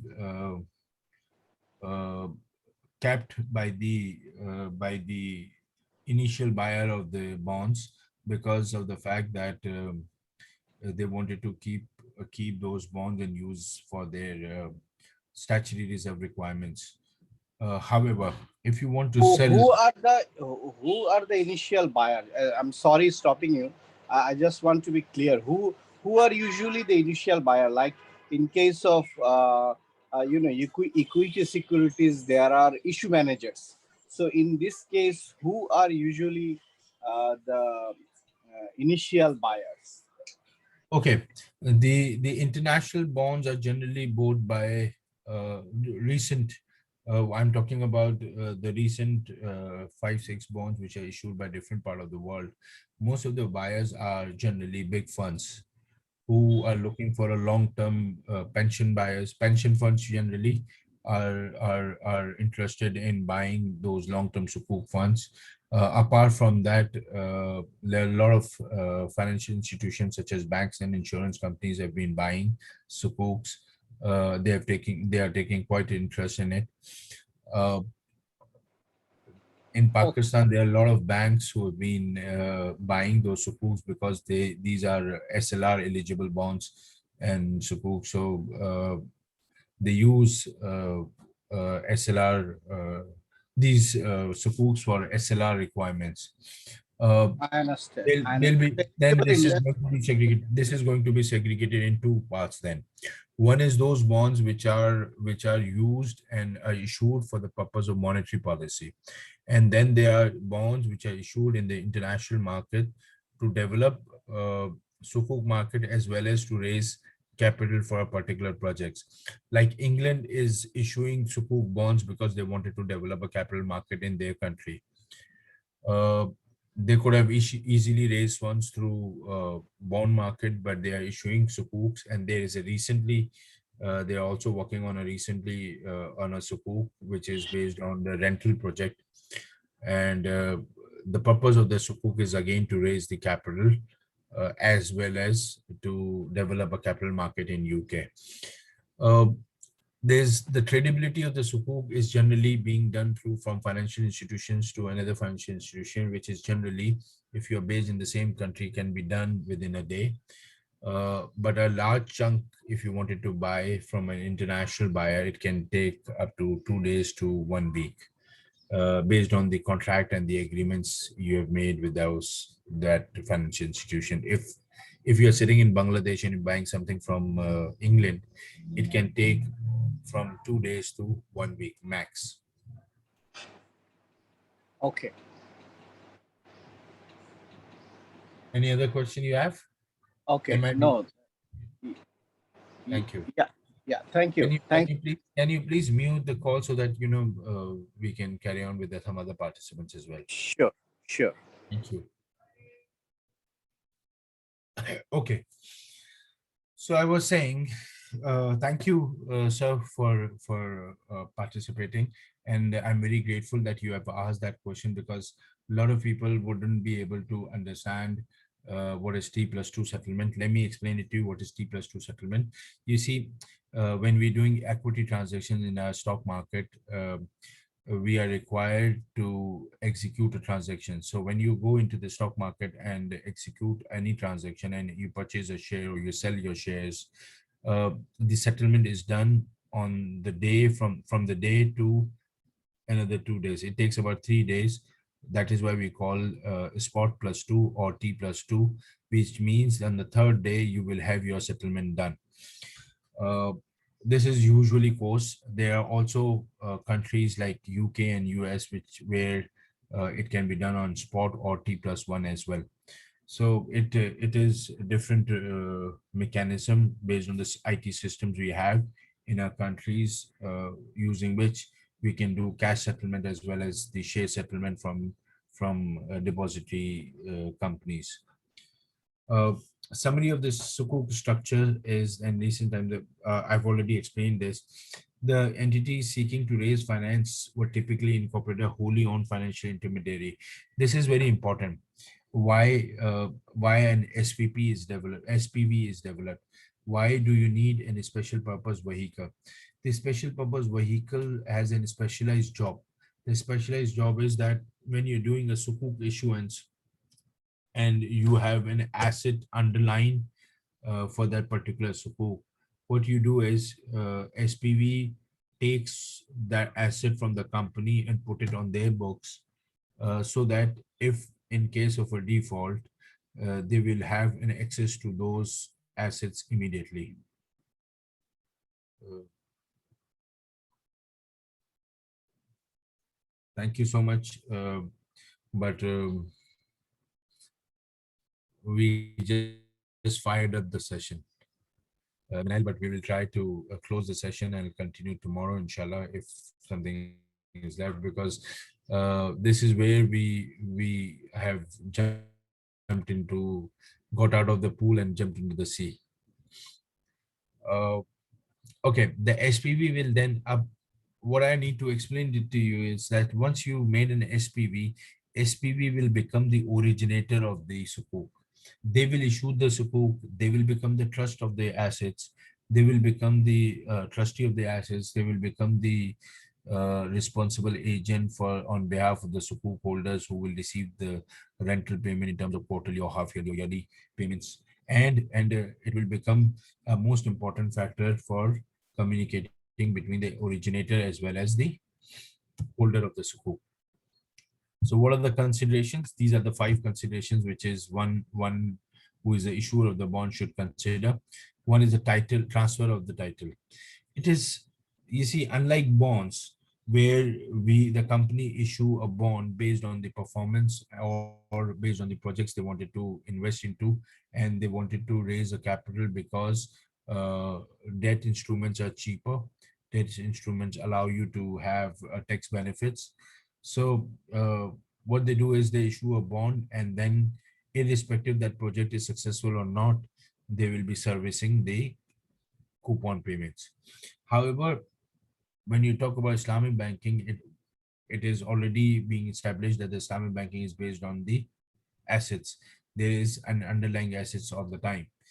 Uh, Sukuk is the same. Sukuk, you cannot avoid the same from the Sukuk as well. Uh, when you're transferring, let's suppose if you are making a project, let's say you're making a pharmaceutical company. Actually, these days pharmaceutical companies are in demand, so let's take an example of that. And the company is planning to raise a capital through Sukuk, and what they're doing is they transfer the asset of the whole complete plan and building into an SPV, and they wanted to issue a Sukuk and they use this assets later on and pay a rental from the income they are generating from that particular project. So the biggest problem arises is the laws, rules, and regulations. You need to understand that these assets are being transferred requires a cost, because when you're transferring a land in Pakistan or in England or in America, there's a transaction cost, and that's transaction cost. When it goes into billions of dollars transactions, then the transaction cost is also very high. So transfer of the assets has to be done. Then those transfer of assets require certain laws to relax, and certain transactions to ensure that these assets does not cost you a lot, because these assets are generally there to include to ensure that the structure is being made based on the assets. Then the nature of the assets has to be Sharia compliant, obviously. uh, Tax regime in UK, if you're trying to take a loan from any commercial bank, conventional loan, you are required to pay a certain value added tax when you're taking a certain loan. In Pakistan, it is not the case. In Malaysia, it's not the case. In Saudi Arabia, it's not the case. In Bangladesh, is also it's not the same. In Bangladesh, also there's not the same case. But there are other countries who require certain VATs to be paid, and then they get. And if you purchase a bond or a sukuk, and the sukuk value goes up based on the uh, I'm using a little technical term, based on the duration and the convexity of the interest rates, and the coupon rate compared to the required rate of return, then in that sense you will have a premium on your bonds. So if you have a premium on the bonds, then there are certain regimes which requires you to pay capital gain taxes. So taxes is important element. Apart from that, uh, zakat is also another factor. In Pakistan and in Bangladesh and in India, we follow mostly uh, Hanafi school, and it does not require companies to pay tax, rather companies to pay zakat, rather individual pay zakat. But in Shafi or in Middle East, the companies are required to pay taxes based on the income they earn over a period of time. So that is also a consideration when they are putting a sukuk on it and they get certain capital gains, they are supposed to pay zakat as well. So this is also a sukuk structures consideration when you're doing it.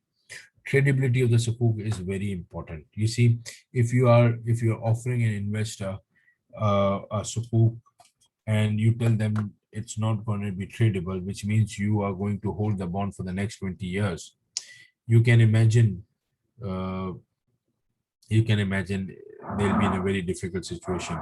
And when you put them in a difficult situation, they might end up going out of the commitment. So it is very important. uh, if anybody wants to add anything here, let me know. You are free to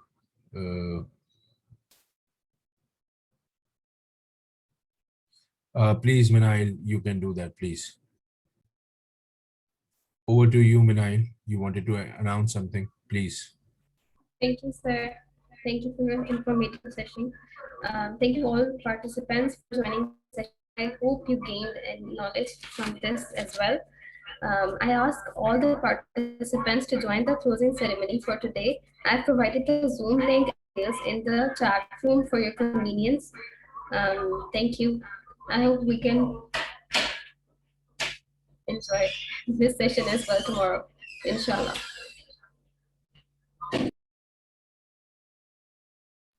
Thank you, Minail. Let me repeat what she said because I wasn't able to hear properly. So let me repeat what she said. She said that there is going to be a session by Mustafa Ansari at 2:20, I think, 3:30 to 4 p.m. And she asked us to wrap up the session by 3:20, so that you will have a 10 minutes break and then you can join the session of Mustafa Ansari. Everybody, the link is available to you. She has also put in here on the chat, so you please join the session with Mustafa Ansari. He's a great guy. I have a pleasure to work with him for quite some time now. He's an amazing personality, and whatever AOFE has been doing so far, uh, uh, it has a lot of contribution by him. So going back to the point where tradability of the Sukuk considers, um, we have already discussed this, and let's go into the regional differences. This is something which I've already discussed with you. Let me just repeat it. Just let me just read it for you, and then we can, move on because I need to cover something more. Sharia compliant financing structure adopted in Middle East can differ considerably from those adopted in Asia. This could be due to various local laws and difference of Sharia opinion regarding the acceptance of certain Sharia structures. It is necessary for me to mention here is that uh, the most liberal of the Sharia structures you can find is in Malaysia. They've been doing a lot of research on different aspects of the Sukuk issuance. They've been able to issue a temporary WAF Sukuk, and they are working hard for all such projects. It is also important to mention here that in Pakistan and especially in Islamic Fiqh Academy Jeddah, the concept of temporary work is not being accepted, and the importance aspect of this of the work is that work is used for certain elements, especially if you are doing a property, if you're selling, sorry, if you are worth your property for masjid, you are releasing that property from your ownership to the ownership of Allah subhanahu wa ta'ala. So in that case, that cannot be, once the property is transferred to Allah subhanahu wa ta'ala, you cannot use it for your own purpose later on. So going back to your asking your property back after a certain period of time is something which is still the Sharia scholars are pondering and they are still looking into the aspect of it. Though it is a very important aspect, because let's suppose if we have certain property which we have additional property which we have used or we will use after our retirement, but currently we do not need them. We can use it for some, Islamic purposes or for religious aspect, or you want certain madrasa to be there for next 10 years, and later on then you want, when you want it back, you can have it back for your own residence. But this kind of a temporary work is still under discussions, and we have been discussing with a lot of scholars about it.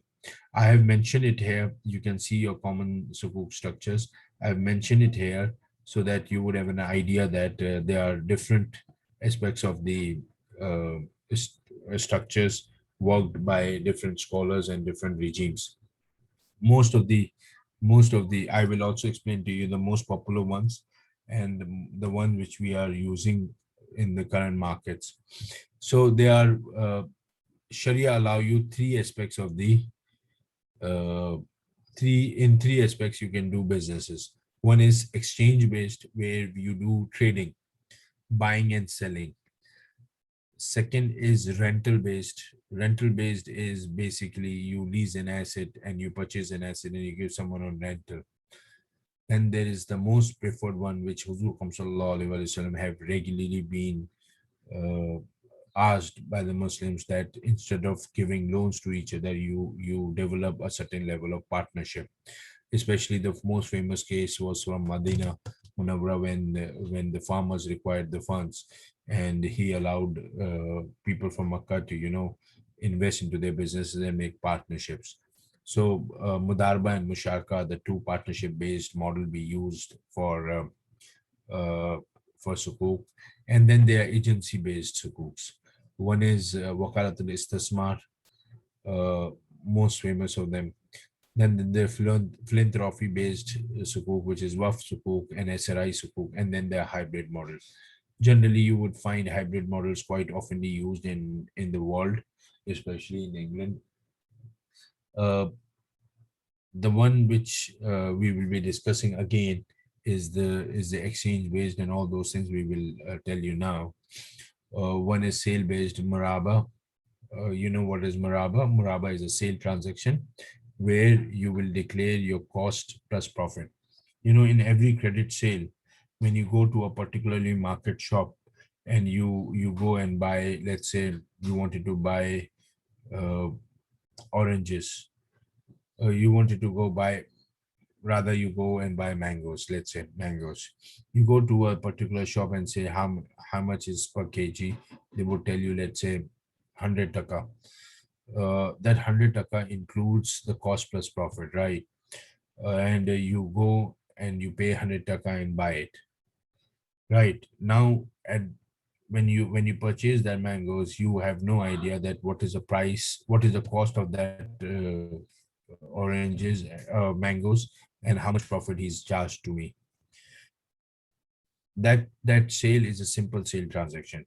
But let's say if you go to a wholesaler and you say that I want to buy the complete, let's say 1 ton of mangoes, how much would you charge me?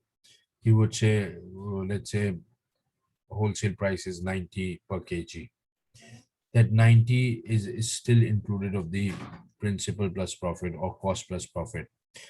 But if you tell them that we will give you only 10% of your profit and tell us the actual price, actual cost of it. If the seller declares its cost, let's say he says that the cost of the mangoes for per kg is 80, and I'm going to charge 10 rupees of profit, and this is going to be a credit sales for the 3 months, you are allowed to do it. But the second he declares the cost of its product, the transaction from sale, normal sale, to converts to Muraba sale. And Muraba sale can be normal cash to cash spot sale or can be credit sale. But the requirement is that one has to declare the cost. Second is Salam. Salam is a special transaction, and I will explain it to you later, but I'll go to the least first. Salam and Istisna, I'm going to explain it to you later because there is an exception in it. Before I move on to Ichara, I need to explain it to you, the rules, the basic rules of conducting any business. Sharia does not allow you to sell anything which is non-existent, which means you can make a contract that I will purchase a vehicle when it will be made in 3 months' time. You can make a contract, but this is not a final sale. It will only be sold, or the sale transaction will only be executed when the seller has the product which he is selling. The product is supposed to be existent. If the product is existent, then and only then you can make a sale. Simultaneously, the consideration against the sale is to be agreed and paid either in credit or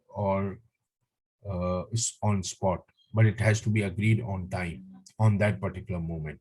These are the two basic conditions. There are other conditions too, but these are the basic two conditions where which is important here to mention. One, that it has to exist and it is supposed to be in the ownership of the seller, and it has to be in under the possession of the seller. So it has to exist, it has to be under the ownership of the seller, and it has to be under the possession of the seller. And the buyer is supposed to agree to the terms and conditions of the sale. If he knows the cost of the product plus the profit, then it becomes a Muraba sale. Lease-based transactions are generally Ijara. Ijara is referred from word Ujrat, and Ujrat means rent or the payment against anything. Ijara is generally referred in Islamic banking as a rent, and you give a rent against the usability or the usufruct you take. So you can take Ijara as an example, that if you have an additional house which you wanted to sell, which you wanted to give it on a rent, you don't want to sell it, you just wanted to rent it. When you're giving your asset to someone on rent, they will have a right to use that particular asset against certain consideration, which is rent, and for a certain period of time, which is your contract. That contract when it ends, the property goes back to the owner of the asset, and the tenant will only give the rent. There are two variants of ijara which is being used in Sukuk. One is ijara muntaha bit tamlik, and the other one is ijara masufa fi zimma. Ijara muntaha bin tamlik is a specialized ijara which is developed because there is a consideration here. That consideration is that if we give this product on a rent to someone, after a certain period of time, this asset will go back to the originator or the owner of the asset. However, if you're using this product to let's say consumer financing and giving it on a using it for car financing, but in that case the person who has taken the car on installment expected you to transfer the ownership after a certain period of time once the contract ends. In that case uh, you would structure that product in a way that there'll be two contracts, separate contracts. One contract is that you give the Jara asset on rent for a XYZ period of time. And once that contract ends, another contract's trigger. That trigger is that you might give that asset on as a hiba to the customer, or or you would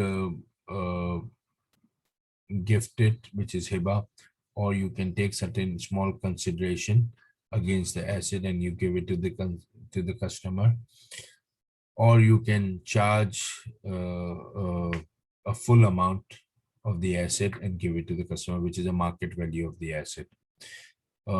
This is what you call ijara muntaha bil tamlik. And then there is ijara mawsufa fi zimma. Mawsufa fi zimma is generally based on the fact that you are required to there are certain conditions where you wanted to use an asset after a certain period of time.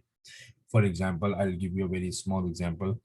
People for in Makkah Mukarramah or Madinah Munawwara, there are hotels. These hotels are being hired by travel agents for a certain period of time.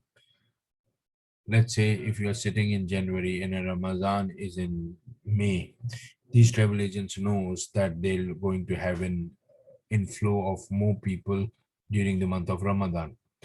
So they wanted to ensure that the price, they wanted to make profit out of it. So what they do is they make a contract of future rental agreement.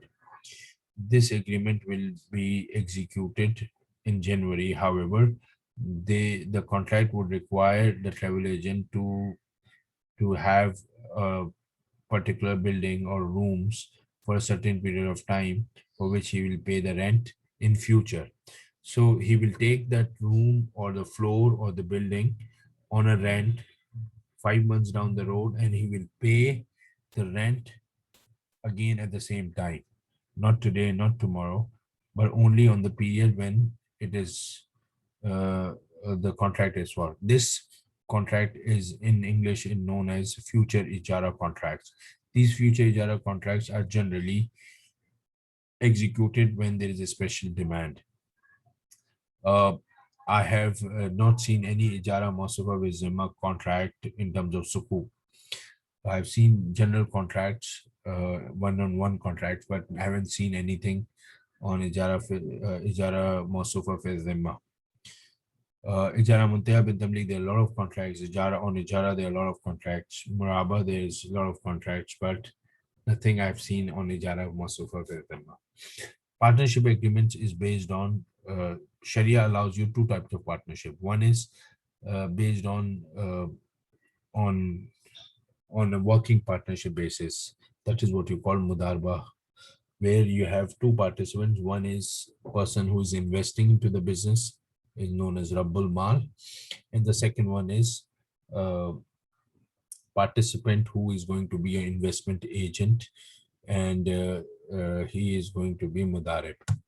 And the money which is used is Rabbul Mal.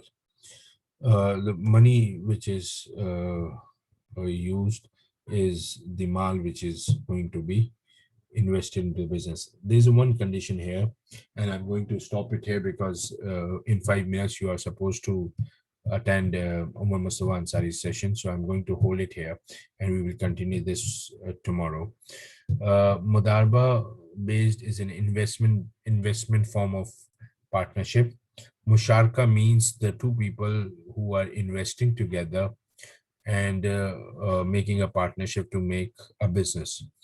Now, the difference between Mudarba and Musharka is that when Mudarba has two partners, one is working partner, other one is an investor. The investor is not allowed to participate in the business. The business is run by Mudarib. He will invest in certain businesses as per the agreed terms. I'm not going into detail because then it is further categorized in two types of Mudarba. One is restricted and unrestricted, but we are not going into it. I assume that you already have a bit of idea about it. So Mudarba has one condition, that the Rabbul Mal, who is the investor into the business, will not participate in the business. In Musharka is a common type of partnership like we have in normal business, where two partners invest together, work together, and work hard to ensure that they both make a profit out of it. So let us hold on to here, and we will continue this discussion tomorrow. And we also have certain case studies of the same Sukuk structures. And if you have any feedback or questions, please have it prepared, and you want to ask something, I will be able to answer it.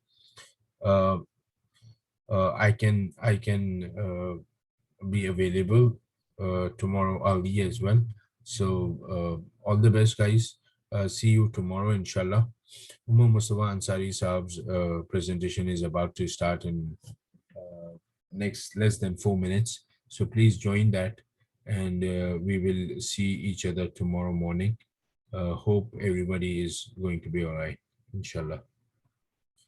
Allah Hafiz. See you tomorrow. Assalamu alaikum.